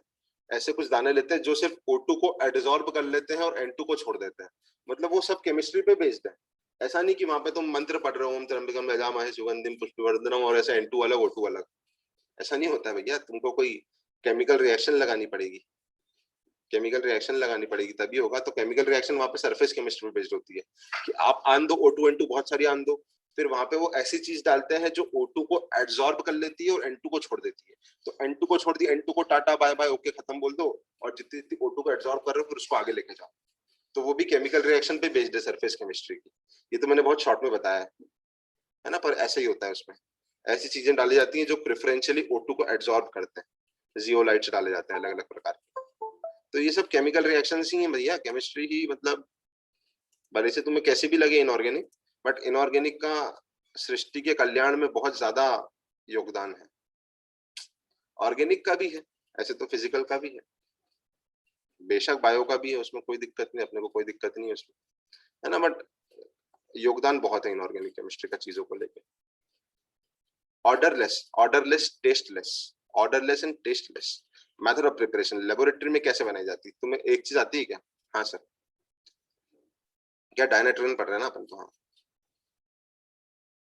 Heating of some ammonium salt. Some क्यों लिखा? क्योंकि सारे अमोनियम सॉल्ट थोड़ी डायनाइट्रोजन बनाते हैं। अरे क्या NH4Cl डायनाइट्रोजन बनाता है? NH4Cl नहीं, बट क्या अमोनियम डाइक्रोमेट बनाता है? हाँ। NH4 Cr2 रेडॉक्स थी, ये Cr+6 से Cr+3 में जा रहा था, Cr2O3 प्लस 2 मोल पानी निकल रहे थे, प्लस N2 ये बन रहा था। पढ़ चुके हैं इसलिए मेरे को अब ज्यादा माथा पच्ची करने की जरूरत नहीं है। यहाँ पर NH4NO2 से क्या बन रही थी? वाटर पानी प्लस N2, तो जो जो N2. रेडॉक्स करा सकते हैं चीजें। अच्छा सारे इसमें ऐसे बनती क्या? नहीं, NH4NO3 में N2 थोड़ी बनती है। अरे NH4NO3 में तो क्या बनती है? N2O बनती है। तो अब मेरे को यहाँ पे ज्यादा मत्था बच्चे की जरूरत नहीं है, क्योंकि तुमको ऑलरेडी आती है। मैं इसका लॉजिक समझा चुका हूँ रेडॉक्स रिएक्शन का, क्योंकि ऑक्सीडाइजिंग होते हैं। ठीक है, तो अब तुम्हें इसको रटने में दिक्कत नहीं आएगी, क्योंकि आपको ऑलरेडी लॉजिक आता है इसका। अपन ने पढ़ा है ना heating of ammonium salts. Yes sir. उसमें से कुछ अमोनियम Yes, सॉल्ट sir. जो ऑक्सीडाइजिंग होते हैं, मतलब जो खुद नीचे आना चाहते हैं, वो नाइट्रोजन -3 को नाइट्रोजन 0 में ले जाते हैं, रेडॉक्स रिएक्शन कराते हैं। दूसरी अगर आप बात करो, जैसे मैं बात करूं NH4Cl, अमोनियम सॉल्ट लेते हैं और यहाँ पे डालते हैं NaNO2, NH4Cl में डालते हैं NaNO2, तो क्या बनता है? NH4NO2 plus NaCl। तो सर NH4NO2 थोड़ी बनाना है अपने को, तो N2 बनाना है। क्या NH4NO2 से N2 बन जाएगा क्या? अरे ये तो रिएक्शन, हाँ हीट कर दो। हाँ बन जाएगा, पानी प्लस तो ठीक है, कोई अमोनियम सॉल्ट ले लो और अमोनियम क्लोराइड में क्या डाल दो? NaNO2 डाल दो और फिर इसको हीट कर दो, तो भी तो N2 बन जाएगी। सही है। ये एनसीईआरटी वाली रिएक्शंस पढ़ा रहा हूँ मैं, उल जलूल कुछ नहीं पढ़ा रहा हूँ। ये सब एनसीईआरटी में अमोनियम सॉल्ट की हीटिंग है और ये भी है, सब है। ठीक है, उल जलूल तो पढ़ना ही नहीं अपने को फिलहाल के लिए, नीट के लिए, है ना। हीटिंग ऑफ अजाइड्स, अजाइड जैसे बेरियम का अजाइड है BaN3 वोल्ट वाइज, क्योंकि N3 जो होता है -1 होता है, बेरियम +2 होता है। BaN3 वोल्ट वाइज को हीट करोगे तो क्या बनेगा? Barium plus dinitrogen. बैलेंसिंग तुमको करता आती होगी, आती है ना? ठीक है, कर लेना। इसके अलावा सोडियम अजाइड क्या बनेगा? Na3, क्योंकि Na भी +1 होता है, N3 भी -1 होता है। इसको हीट करोगे तो क्या बनेगा? Na+। एनसीईआरटी में एक लाइन दे रखी है और ये क्वेश्चन एग्जाम में आया है, बच्चे कंफ्यूज होते हैं। एनसीईआरटी में लाइन दे रखी है, this method heating of azide is used to prepare ultra pure nitrogen.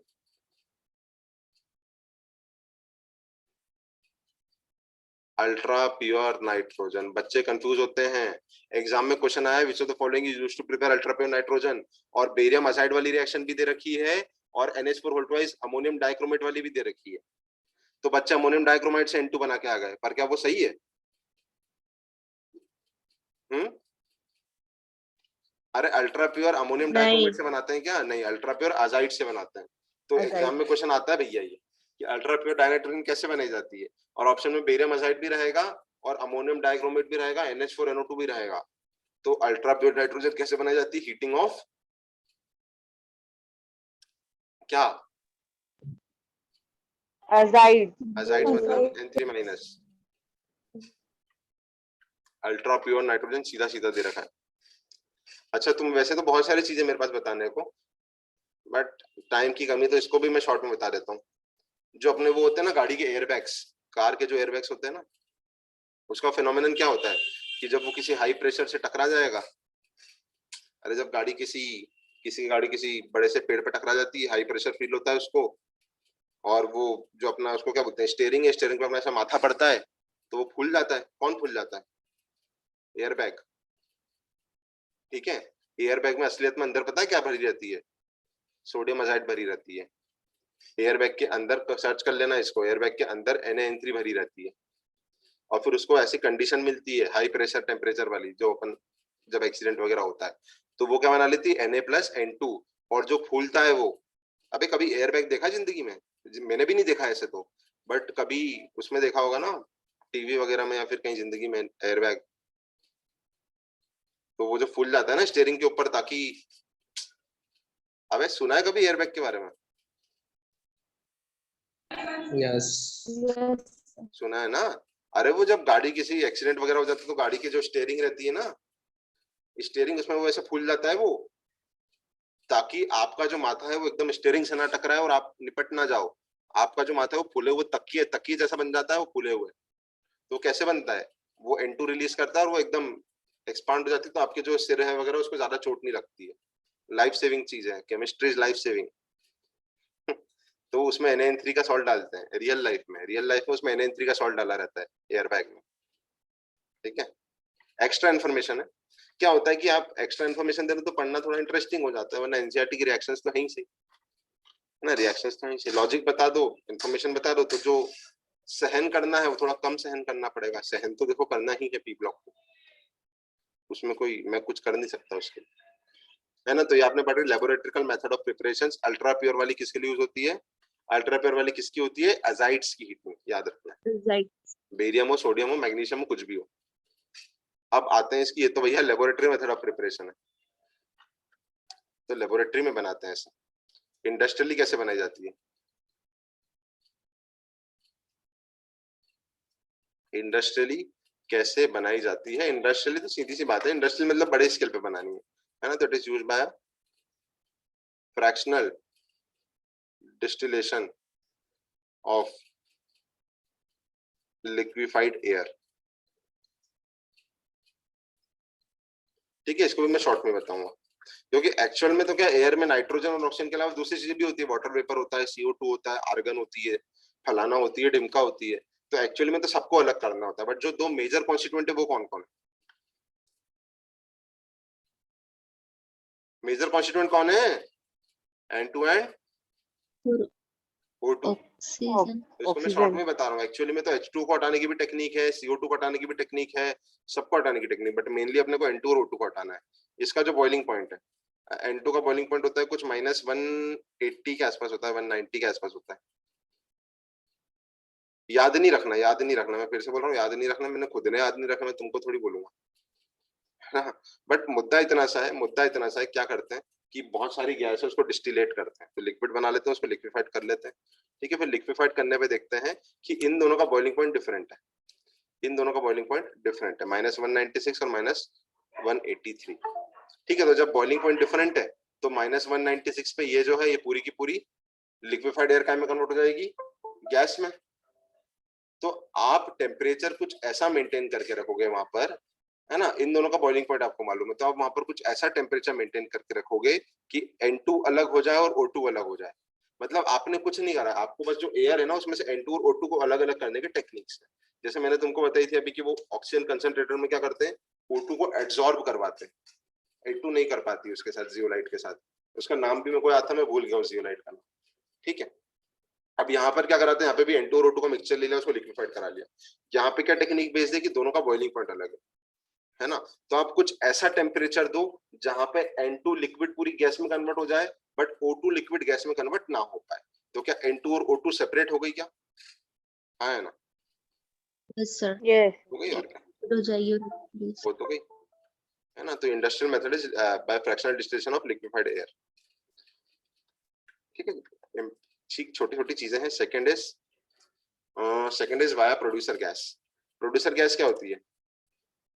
CO plus H2 producer gas. Mixture of, नहीं सर, एक मिक्सचर ऑफ N2 और CO plus N2 का 1:1 मिक्सचर है अप्रोक्सीमेटली। वो तो और वाटर गैस गैस को होती जब है, उससे से वाटर हाँ, गैस syngas में gas सिंथेसिस होता गैस है। होती है CO plus H2, बट ये है CO plus N2 का मिक्सचर। प्रोड्यूसर गैस मतलब CO plus N2 का मिक्सचर। अब तुम बोलोगे सर इसमें N2 ऑलरेडी है, हाँ N2 ऑलरेडी है, बट CO के साथ उसको सेपरेट करना थोड़ा सा मुश्किल है। क्यों? क्योंकि कुछ अलग, अब देखो CO का नेचर क्या है, CO क्या होती है, न्यूट्रल होती है ना, और N2 में भी कोई ऐसा कोई केमिकल प्रॉपर्टी नहीं है कि रिएक्ट कर जाए, तो इन दोनों को सेपरेट करने में दिक्कतें बहुत होती है। CO plus N2 को सेपरेट करने में दिक्कत बहुत होती है, जैसे कहीं पे बहुत सारी प्रोड्यूसर गैस पड़ी हुई है ना, तो अब CO और N2 को सेपरेट करने में दिक्कत बहुत होती है, तो पता है क्या करते हैं, इसको फिर कर देते हैं हीट। किसके साथ? CuO के साथ। किसके साथ? CuO के साथ। तो CuO क्या करता है, देखो कॉपर +2 है, तो कॉपर +2 रिड्यूस हो जाएगा कॉपर में और ऑक्सीडाइज कर देगा किसको? CO को, और जब CO ऑक्सीडाइज होगा तो क्या बन जाएगी दोस्तों? CO2। क्या बन जाएगी? अरे जब CO ऑक्सीडाइज होगा तो CO2 बन जाएगा।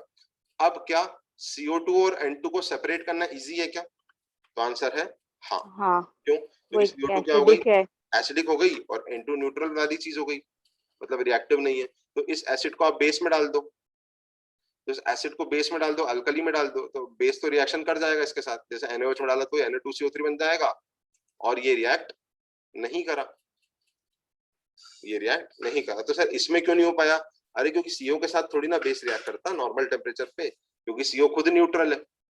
सही है ना? यस यस तो CO खुद न्यूट्रल है और ये तो वैसे अलग अलग नहीं हो पा रहे थे, CO को कन्वर्ट कर दिया CO2 में। अब CO2 क्या हो गई, एसिडिक हो गई, पता होगा तुम्हें।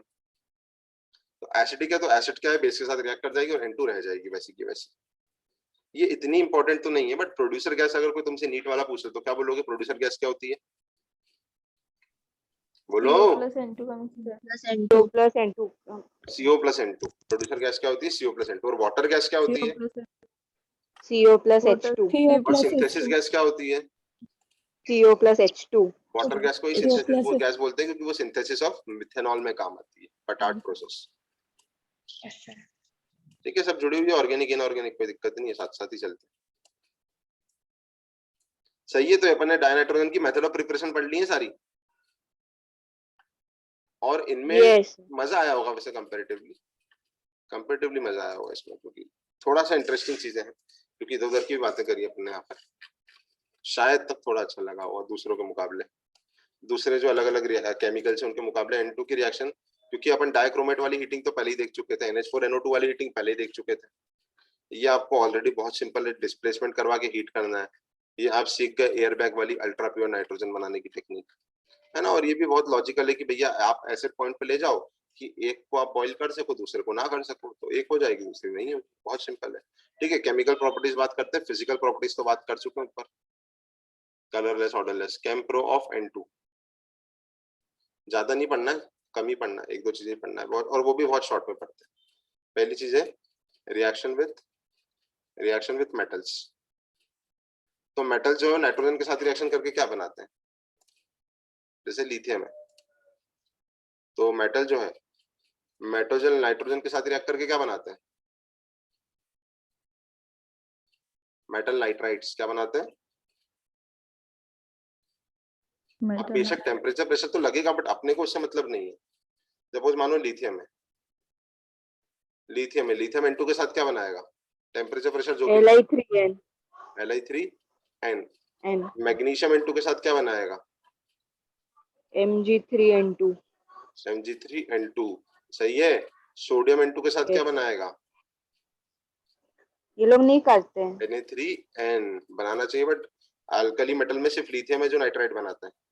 अरे इस block yes sir alkali metal में सिर्फ लिथियम है जो नाइट्राइड बनाता है, बाकी सब तो बनाते ही हैं। अल्कली मेटल में सिर्फ लिथियम बनाता है, बाकी लोग नहीं बनाते। बाकी अल्कली अर्थ मेटल ले लो या फिर पी ब्लॉक का मेटल ले लो, वो सब नाइट्राइड बना लेते हैं, सही है। और नाइट्राइड के हाइड्रोलिसिस से क्या बनता है, इसको बताने की जरूरत है क्या मेरे को,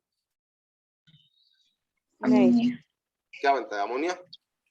अमोनिया एल्यूमिनियम कौन सा नाइट्राइड बनाता,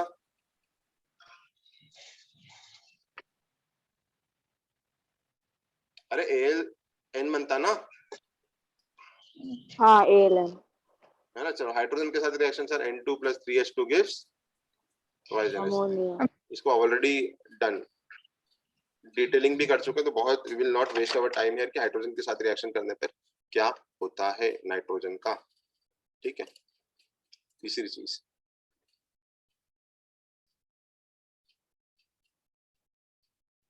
रिएक्शन विद ऑक्सीजन। अब बताओ नाइट्रोजन और ऑक्सीजन दोनों रिएक्ट करके क्या करेंगे रूम टेम्परेचर पर। एक मेरे को लॉजिकल बात बताओ, अगर नाइट्रोजन और ऑक्सीजन रूम टेम्परेचर पे रिएक्ट कर रहे होते no reaction तो वो नाइट्रोजन ऑक्सीजन अकेले थोड़ी ना होते। वो जब कुछ केमिकल रिएक्शन, जैसे यहाँ पे बहुत सारी नाइट्रोजन ऑक्सीजन पड़ी हुई अपने को देख रही है कि अपन उसको पढ़ रहे हैं, वहां से देख रही है नाइट्रोजन, मेरे बारे में बातचीत हो रही है, हाँ बेटा तेरे बारे में हो रही है।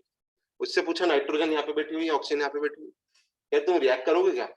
मैं सर कैसा मजाक कर रहा हूँ, अगर हम रिएक्ट करते तो फिर आप लोग ऐसे थोड़ी ना रहते, मतलब हम तो भम कुछ ना कुछ करते रहते, फिर आपकी जिंदगी खराब हो जाती। क्या रूम टेम्परेचर पे नाइट्रोजन और ऑक्सीजन रिएक्ट करते हैं, क्या लॉजिकल है, रटने की जरूरत ही नहीं।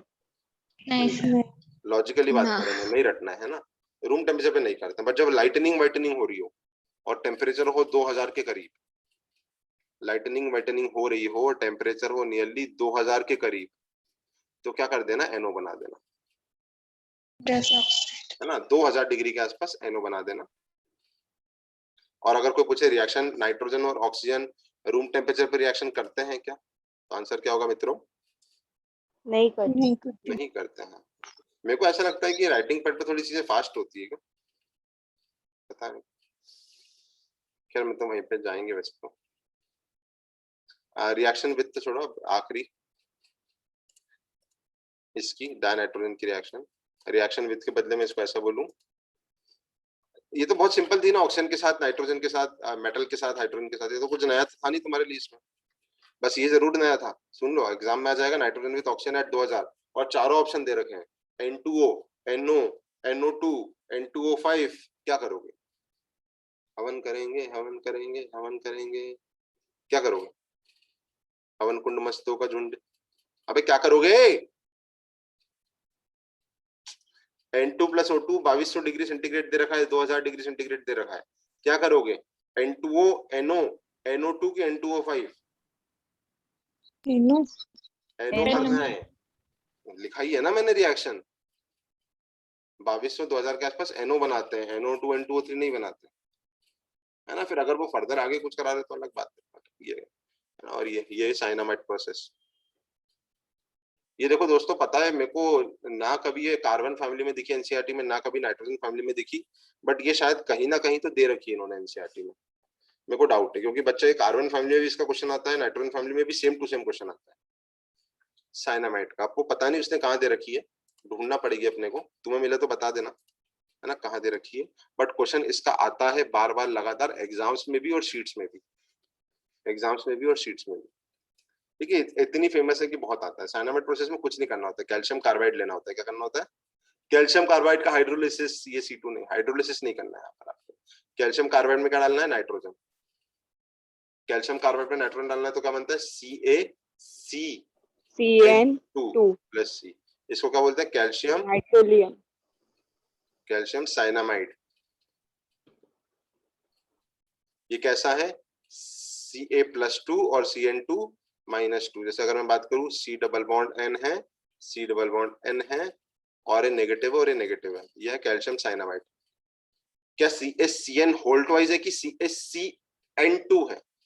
सिर्फ N पे 2 है कि पूरे Cn पे 2 है? N2 है, सिर्फ N पर 2 है, ये चीज याद रखना, पूरे Cn पे नहीं है। ये दोनों ऑप्शन में होते हैं, दोनों ऑप्शन में होते हैं। CaCN होल ट्वाइस भी रहता है ऑप्शन में। कौन सा सही है? हरा वाला, नीला वाला? नीला वाला, नीला वाला है ना। CN होल ट्वाइस नहीं होता, CaCN2 होता है। और इन दोनों के मिक्सचर को क्या बोलते हैं? नाइट्रो कैल्शियम लिम। क्या बोलते हैं? नाइट्रोलिम। और नाइट्रोलिम क्या होता है? एक कॉमनली यूज फर्टिलाइजर होता है, कॉमनली यूज फर्टिलाइजर होता है। सीधा सीधा पूछा था नाइट्रोलिम क्या है, ठीक है। नाइट्रोलिम इसको बोलते हैं साइनामाइड प्रोसेस। क्या बोलते हैं? Cyanamide process. अच्छा, टेम्परेचर की बात करो तो टेम्परेचर अप्रोक्सीमेटली होता है 1000 के आसपास, 1100 डिग्री के आसपास, है ना।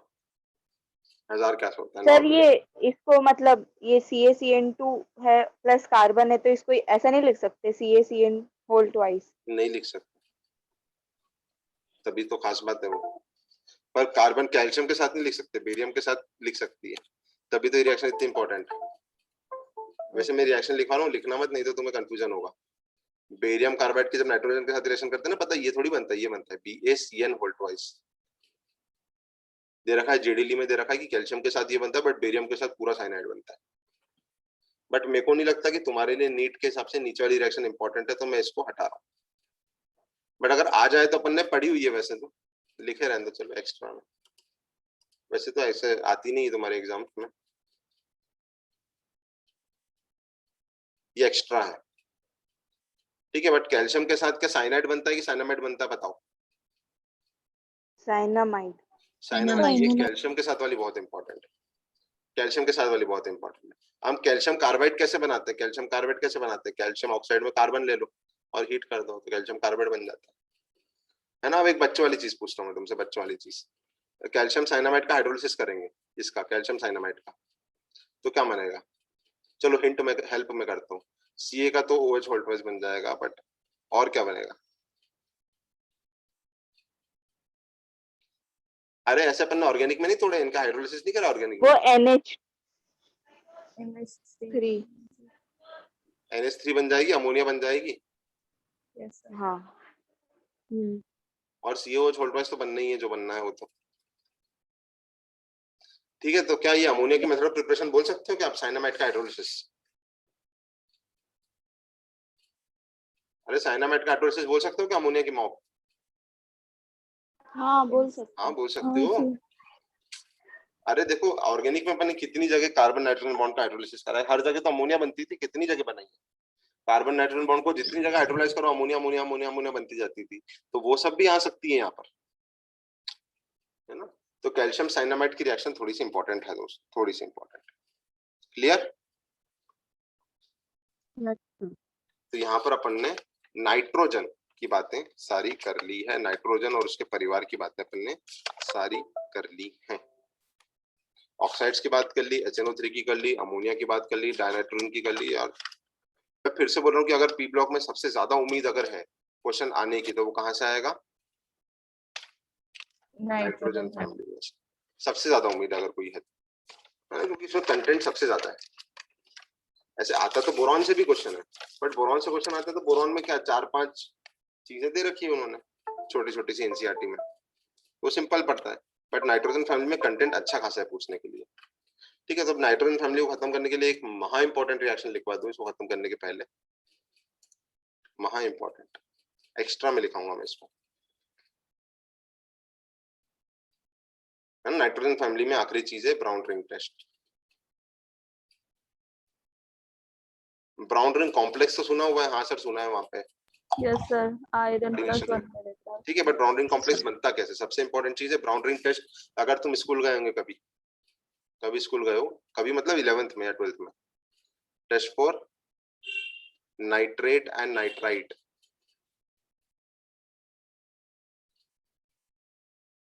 किसी भी सॉल्ट में अगर पहचानना है कि नाइट्रेट है कि नाइट्राइट है, तो कौन सा टेस्ट लगाता है? Brown ring. नाइट्रेट और नाइट्राइट में क्या होता है, ब्राउन रिंग बन जाती है, जो आप डालते हो ना किसी सॉल्यूशन में, तो सॉल्यूशन के ऊपर सरफेस पे एकदम ब्राउन कलर की रिंग बन जाती है एक्चुअली में। तुम बोलोगे तो ये सब मैं शेयर भी करूंगा, बट अभी तुम्हारे पास लोड ज्यादा है इसलिए मैं वीडियो शेयर नहीं कर रहा हूँ। नहीं तुम पता चले वीडियोस देखने बैठ गए, हाँ हाँ ब्राउन रिंग का वीडियो देख रहे हैं, तुम वॉल्केनिक रिएक्शन का वीडियो देख रहे हैं, वो सब देख लेंगे अपन धीरे धीरे, बट पहले आपका लोड कम हो जाए थोड़ा सा। ठीक है, तो ब्राउन रिंग टेस्ट, सरफेस पे ब्राउन रिंग बनती है, और टेस्ट किसका होता है बताओ, किसका टेस्ट है ब्राउन रिंग टेस्ट? नाइट्रेट या नाइट्राइट। इनऑर्गेनिक केमिस्ट्री का टेस्ट है, वो तो मेरे को मालूम है ना, नाइट्रेट और नाइट्राइट का टेस्ट। ठीक है, एक्चुअली क्या होता है बहुत सिंपल है, अपन ऊपर रिएक्शन पढ़ चुके हैं। Fe+2 में डालता हूँ नाइट्रेट या फिर नाइट्राइट, पर मैं नाइट्रेट डाल रहा हूँ, है ना, आपको मालूम है। चलो Fe+2 ऊपर जाएगा किसमें? Fe+3 में। और नाइट्रेट और नाइट्राइट जनरली नीचे काय में आते हैं? जनरली बता रहा हूँ, काय में नीचे आते हैं? NO में। काय में? NO में। अरे नीचे NO में आते हैं ना ये लोग मेनली। यस यस अरे Fe+2 मैंने लिखा, बट वहां पे क्या लिखा था? वहां पे लिखा था फ्रेशली प्रिपेयर्ड FeSO4, तो वो भी Fe+2 ही है ना।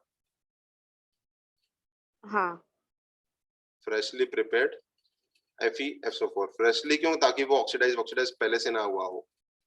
फ्रेशली प्रिपेयर्ड FeSO4 मतलब Fe+2 ही है, और यहाँ नाइट्रेट डालते हैं एसिडिक मीडियम में। तो ये सिंपल सी रिडॉक्स है कि Fe ऊपर चल गया Fe+3 में, और NO सॉरी नाइट्रेट नीचे आ गया NO में। पहले भी पढ़ चुके इन चीजों को, है ना। अब एक और चीज, ये जो NO बना है, जो NO लिबरेट हुई है, बहुत इंपॉर्टेंट, इस NO लिबरेट को डालते हैं एक्वस सॉल्यूशन ऑफ Iron+2 के साथ। एक्वस सॉल्यूशन ऑफ Iron+2 कैसे होता है? ग्रीन होता है वैसे वो, बट अगर Iron+2 का एक्वस सॉल्यूशन है तो कैसे लिखोगे पता है? FeH2O6 2+, ये ग्रीन कलर का होता है। क्या बोलोगे? FeH2O6 2+, फिर रिएक्शन होती है, रिएक्शन होके क्या बनता है? Brown ring complex. क्या ब्राउन रिंग कॉम्प्लेक्स का फॉर्मूला याद है? Yes sir. क्या होता है? FeH2O5NO, FeH2O5NO, और बाहर SO4। SO4 क्यों? क्योंकि यहाँ पे जो मीडियम लेता हूँ वो H2SO4 का मीडियम लिया जाता है। ठीक है, ये ब्राउन रिंग कॉम्प्लेक्स है। ये क्या है?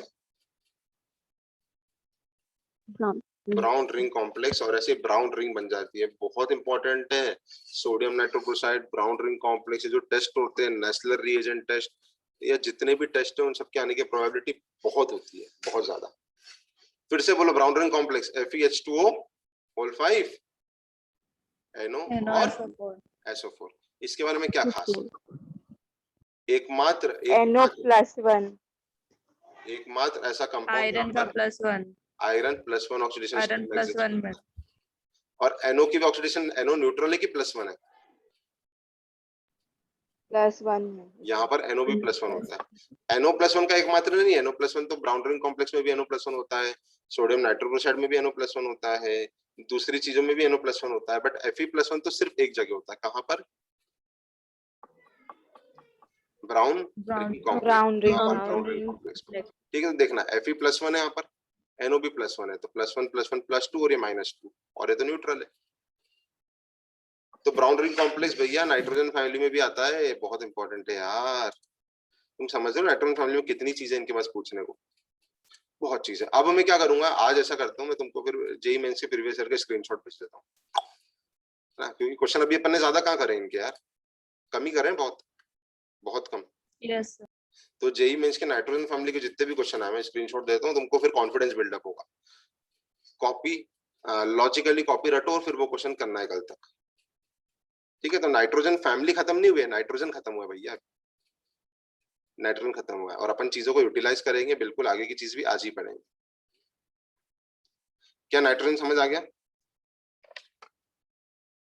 Yes, sir. यस बढ़िया तरीके से यस बता रहा हूँ, अगर तुम नहीं पढ़ोगे ना भूल जाओगे, पक्के से बता रहा हूँ, भूल जाओगे अगर नहीं पढ़ोगे। अब मेरे पास 3-4 ऑप्शन है पढ़ने के, या तो मैं फास्फोरस के कंपाउंड्स पढ़ा दूं या फास्फोरस के एलोट्रॉप्स पढ़ा दूं। ये अब चालू आपको फास्फोरस ही करना है, चलो फास्फोरस चालू करते हैं। डन, लिख लिया है ना? चलिए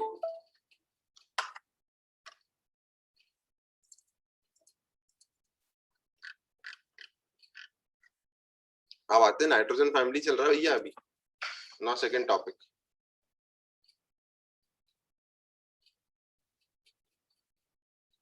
फास्फोरस एंड इट्स कंपाउंड्स। इसमें पता है सबसे इंपॉर्टेंट क्या है, जो सबसे ज्यादा क्वेश्चन आते हैं, पता है कहां से आते हैं? मैक्सिमम क्वेश्चन फास्फोरस में कहां से आते हैं? वो रेड सल्फर और व्हाइट सल्फर नहीं, बिल्कुल भी नहीं, ना के बराबर। मैक्सिमम क्वेश्चन आते हैं ऑक्सी एसिड्स ऑफ फास्फोरस से। हाइपोफॉस्फोरस में कितने पीएच बॉन्ड है, पायरोफॉस्फोरस में क्या ऑक्सीडेशन स्टेट है, कहाँ कितने पीओपी लिंकेज है, किसका स्ट्रक्चर कैसा है, क्या सब तुमको सब आता है क्या?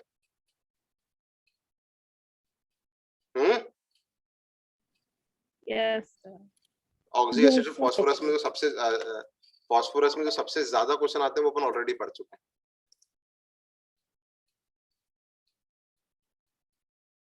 तो अपने लिए कोई फास्फोरस आपको बहुत ज्यादा बड़ा नहीं बचा, बहुत ज्यादा बड़ा नहीं बचा। सबसे मेन चीज तो यही है। अब PCl5 PCl3 है, बट वो तो तुम्हें मैं तुम्हें रिएक्शन लिख दूंगा, तुम खुद खत्म कर दोगे, ऐसी रिएक्शन से होता है, इतनी सिंपल रिएक्शन है कुछ कुछ तो। ठीक है, तो अब इसमें ज्यादा लोड नहीं है, क्योंकि जो सबसे इंपॉर्टेंट चीज है oxy acids of phosphorus, that is खत्म, सबसे इंपॉर्टेंट चीज थी। अब अपन चालू करते हैं सेकंड मोस्ट इंपॉर्टेंट चीज, एलोट्रॉप्स ऑफ फास्फोरस। क्या एलोट्रॉप्स ऑफ कार्बन कौन कौन से होते हैं? कार्बन के कौन कौन से होते हैं?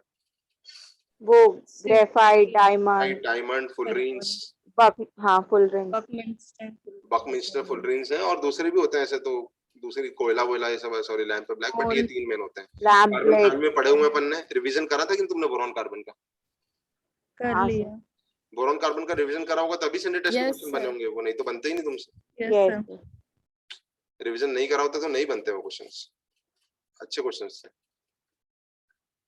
ठीक है, चलो तो इसको अब फिर से जब रिवीजन आएगा तो फिर से कार्बन फैमिली के एलोट्रॉप्स में कार्बन की बात करेंगे, बट अभी अपन बात करते हैं फास्फोरस के एलोट्रॉप्स। फास्फोरस के एलोट्रॉप्स एक्चुअल में फास्फोरस के बहुत सारे होते हैं, मेनी एलोट्रॉप्स एक्चुअली बात कर रहा हूँ।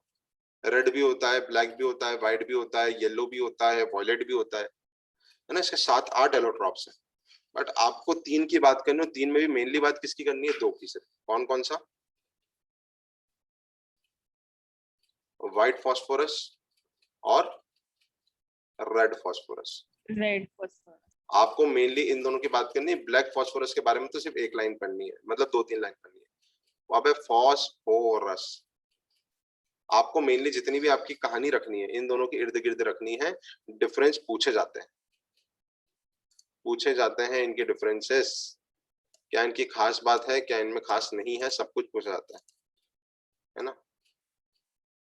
तो अपन इसको पढ़ते हैं, व्हाइट फॉस्फोरस और रेड फॉस्फोरस, है ना। ब्लैक भी है बट ब्लैक को अलग से पढ़ेंगे क्योंकि ब्लैक में जरा सा दे रखा है इन लोगों ने, और जितना इन्होंने दिया अपने को उससे मतलब है सिर्फ।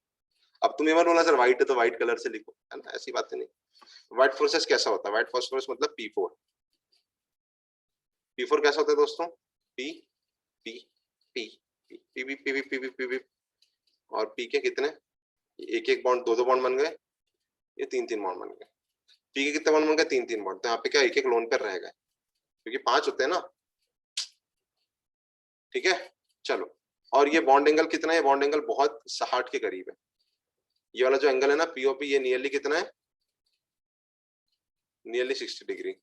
और ये तुमको दिख रहा होगा sp3 जैसा है, तो क्या इसमें एंगल स्ट्रेंथ बहुत ज्यादा नहीं है क्या?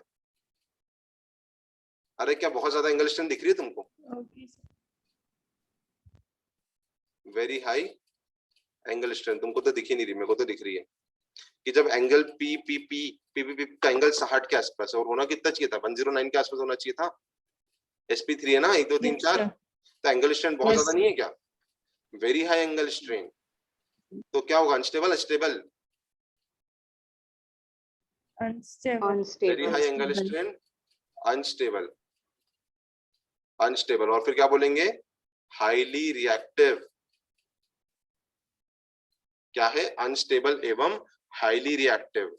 It exist in the form of discrete molecule, ऐसा एग्जिस्ट करता है, बट वो सब बातें हैं, है ना। तो चलो ऐसा पहले इसकी कहानी कर लें, थोड़ी देर तक अपन इसकी कहानी चलाते हैं फिर। Very high angle strain, unstable, highly reactive, it is a white waxy solid. थोड़ा सा इसमें येलो का टच भी होता है क्योंकि वो एयर में पड़े, मतलब थोड़ा सा येलोइश भी हो सकता है। तो व्हाइट वैक्सी सॉलिड या फिर व्हाइट येलो वैक्सी सॉलिड, एक ही बात है, ठीक है। अब यहाँ पर देखो ये अलग अलग यूनिट्स है ना, पूरी यूनिट है यहाँ पर, इसमें मैं क्या बोलूंगा, discrete units of P4. Discrete units of P4 are held together by van der Waals forces.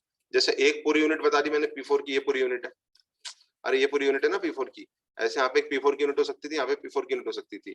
क्या इस फास्फोरस और इस फास्फोरस में कोई केमिकल बॉन्ड है क्या? अरे कोई कोवेलेंट बॉन्ड है क्या इस फास्फोरस की यूनिट और इस फास्फोरस की यूनिट में? तो आंसर है नहीं। इस फास्फोरस की यूनिट और इसमें यूनिट के बीच में कोई बॉन्ड है क्या, केमिकल कोवेलेंट आयनिक या कुछ बॉन्ड है क्या, कोऑर्डिनेट? तो आंसर है नहीं। ये इनके बीच में क्या है, सिर्फ माइन्यूट से van der Waals अट्रैक्शंस हैं। क्या है, माइन्यूट से van der Waals अट्रैक्शंस। तो very highly reactive, high angle strain, unstable, white waxy solid, है ना, discrete molecules of P4 are held together. अब रेड फास्फोरस की कहानी बता दूं थोड़ी सी, फिर और पढ़ना है भैया, डिफरेंस खत्म नहीं हुआ, बहुत सारे डिफरेंस है। और पहले मैं तुमको रेड फास्फोरस की कहानी बता दूं। रेड फास्फोरस पता है सबसे सस्ते में कहाँ पे मिलता है? कहाँ से? किराने की दुकान पे, हाँ, माचिस। Yes sir. ठीक है, जो माचिस पे जो बाहर की लाइनिंग होती है ना, वो काहे की होती है? रेड फास्फोरस की ही होती है वो। माचिस पे जो बाहर की लाइनिंग है वो रेड फास्फोरस की ही होती है।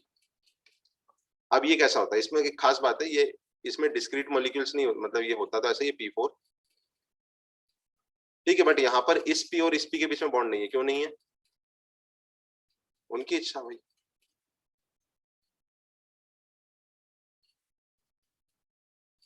तो सर फिर वो अपना दाना पानी कैसे कैसे कर पाएंगे? तो यहाँ पर क्या होता है कि यहाँ पर ये देखो, यहाँ पर तो इस P और इस P के बीच में बॉन्ड था ना, पर यहाँ पर बीच में बॉन्ड नहीं है। यहाँ पर एक्चुअल बॉन्ड किसका है? इस P और इस P का। यहाँ पर किसका है? इस P और इस P का। यहाँ पर ये P यहाँ से कनेक्टेड होगा और ये P आगे कनेक्टेड होगा, समझ रहे हो? हाँ है ना? Yes sir. ठीक है, तो अगर मैं इसकी बात करूं, जैसे व्हाइट वैक्सी सॉलिड था, तो इसके सामने लिखना व्हाइट वैक्सी सॉलिड के सामने, और कहीं मत लिखना, साथ साथ में लिखना उसके व्हाइट वैक्सी सॉलिड के सामने वाली जगह पर, it is a brittle red powder. माचिस की तीली वाली बात समझ लो, बहुत सिंपल है ना, बिटल रेड पाउडर। उसके बाद बात करूं, यहाँ पे डिस्क्रीट यूनिट ऑफ P4 थे। यहाँ पे डिस्क्रीट यूनिट ऑफ P4 में क्या थे, वंडरवॉल फोर्सेस, परंतु यहाँ पे ऐसा नहीं है। यहाँ पर है P4 units are linked with each other via what, covalent bond। अरे कोवेलेंट बॉन्ड है ना अलग अलग यूनिट्स के बीच में, आया ना? नहीं है? Yes, sir. है ना? अब अगर मैं तुमसे पूछूं कि जो रेड फास्फोरस है वो व्हाइट के मुकाबले ज्यादा स्टेबल है कि कम स्टेबल है? ज्यादा स्टेबल। व्हाइट के मुकाबले it is more stable then white. या फिर दूसरे शब्दों में बोलूं तो क्या, लेस रिएक्टिव देन व्हाइट। क्यों? क्योंकि यहाँ पर भी एंगल स्ट्रेंथ तो है बट इसके मुकाबले कम है। देखो बॉन्ड्स कम हो गया ना यहाँ पे, तो यहाँ पे एंगल स्ट्रेंथ कंपैरेटिवली क्या हो गया, कम हो गया। और बातें कर लूं थोड़ी सी, 2-3 बातें और बची है, ठीक है। White phosphorus is poisonous in nature, whereas red phosphorus is, अरे सीधे सीधे क्वेश्चन आते हैं इन पे बेस सारे, इनकी प्रॉपर्टी एनसीईआरटी वाली प्रॉपर्टी पे बेस। पॉइजनस कौन होता है, व्हाइट फास्फोरस की रेड फास्फोरस? व्हाइट फास्फोरस होता है पॉइजनस, है ना। ऑर्डर की बात करूं, कलर तो सुन ही चुके हो, उसका व्हाइटिश येलो होता है कलर, और इसका कलर क्या होता है, रेडिश ब्रिटल रेड कलर, इसका व्हाइटिश येलो। ऑर्डर की बात करता है, व्हाइट फास्फोरस की पता है कैसी होती है, गार्लिक लाइक ऑर्डर। गार्लिक क्या होता है? लहसुन, हाँ मतलब लहसुन, और क्या, गार्लिक लाइक ऑर्डर। बल्कि रेड फास्फोरस की ऑर्डर नहीं होती है, सूंघ लेना उसको, माचिस की तीली को, कोई खास सूंघाई नहीं देगा तुमको, है ना, ना लहसुन आएगा ना प्याज आएगा ना कुछ और आएगा, ठीक है। तो it is red phosphorus is odourless whereas white phosphorus is garlic like order. White phosphorus कैसा होता है, गार्लिक लाइक। और पॉइजनस कौन होता है, व्हाइट की रेड? White is poisonous. और व्हाइट फास्फोरस के बारे में एक जो है मतलब बहुत ही इंपॉर्टेंट प्रॉपर्टी, क्या है, इट ग्लोज इन डार्क, मतलब शोज केमिल्यूमिनेसेंस। फैल मत जाना, कुछ नहीं होता केमिल्यूमिनेसेंस मतलब, या फिर फॉस्फोलुसेंस जो बोलते हैं। अरे जैसे तुमने देखा होगा ना कुछ आर्गन वगैरह, कुछ चीजें ऐसी होती है जो, अरे वो हरी माउंटेन ड्यू होती है, Yes, sir. Bioluminescence. तो वो एकदम चमकने लगती है कई बार। या फिर कुछ नंबर प्लेट्स होती हैं रेडियम वाली, यस सर। हरे कलर की कई चीजें ऐसी होती है ना जो चमकने लगती है डार्क में। तो सर ये तो हरा नहीं है, वो हरे कलर ने ठेका नहीं ले रखा है। जो भी चीज डार्क में चमकती है उसको बोलते हैं केमिल्यूमिनेसेंस जो भी बोलते हैं, ठीक है। तो व्हाइट फास्फोरस डार्क में चमकता है तो उसको कई बार क्या बोलते हैं, फास्फोरेसेंस। ये व्हाइट फास्फोरस दिखाता है, red phosphorus does not show phosphorescence. भैया मैं हवा बातें नहीं कर रहा हूँ, ये सब एनसीईआरटी में है, सीधे सीधे क्वेश्चन आते हैं इनके। आखिरी पॉइंट लिखें इसका,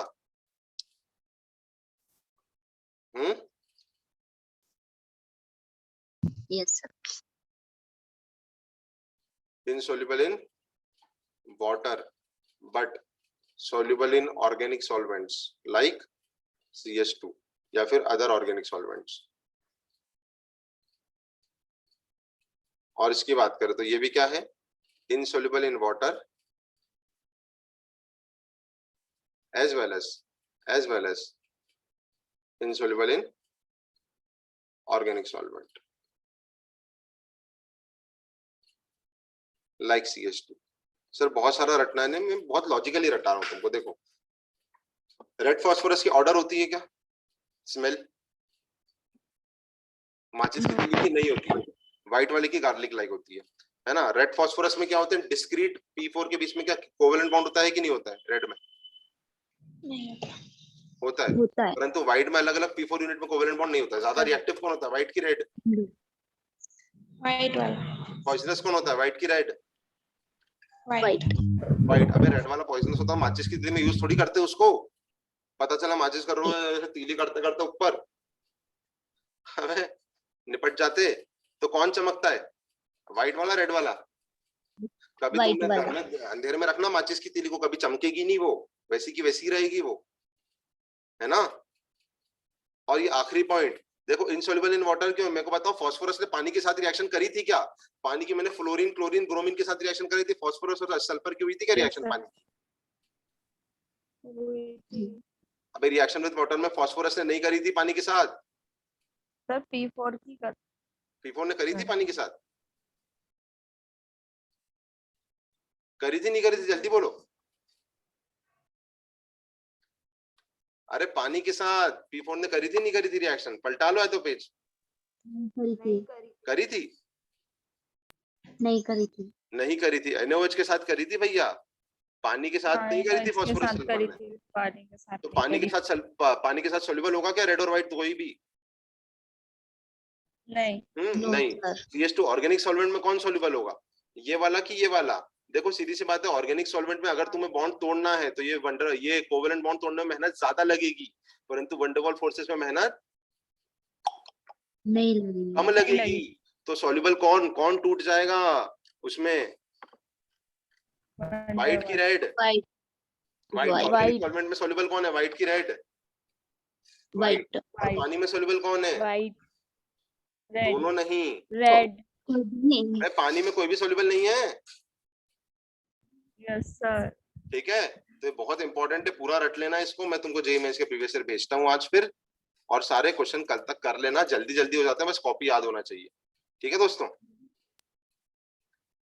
कल अपन Yes, फिर sir. ऑक्सीजन फैमिली भी चालू कर लेंगे। फास्फोरस में जरा सा और बचा है, थोड़ा सा खत्म करें। चलिए खत्म करते हैं दोस्तों, है ना। Thank you very much, time हो चुका है काफी। मिलते हैं कल, bye bye, tata. Thank you, sir.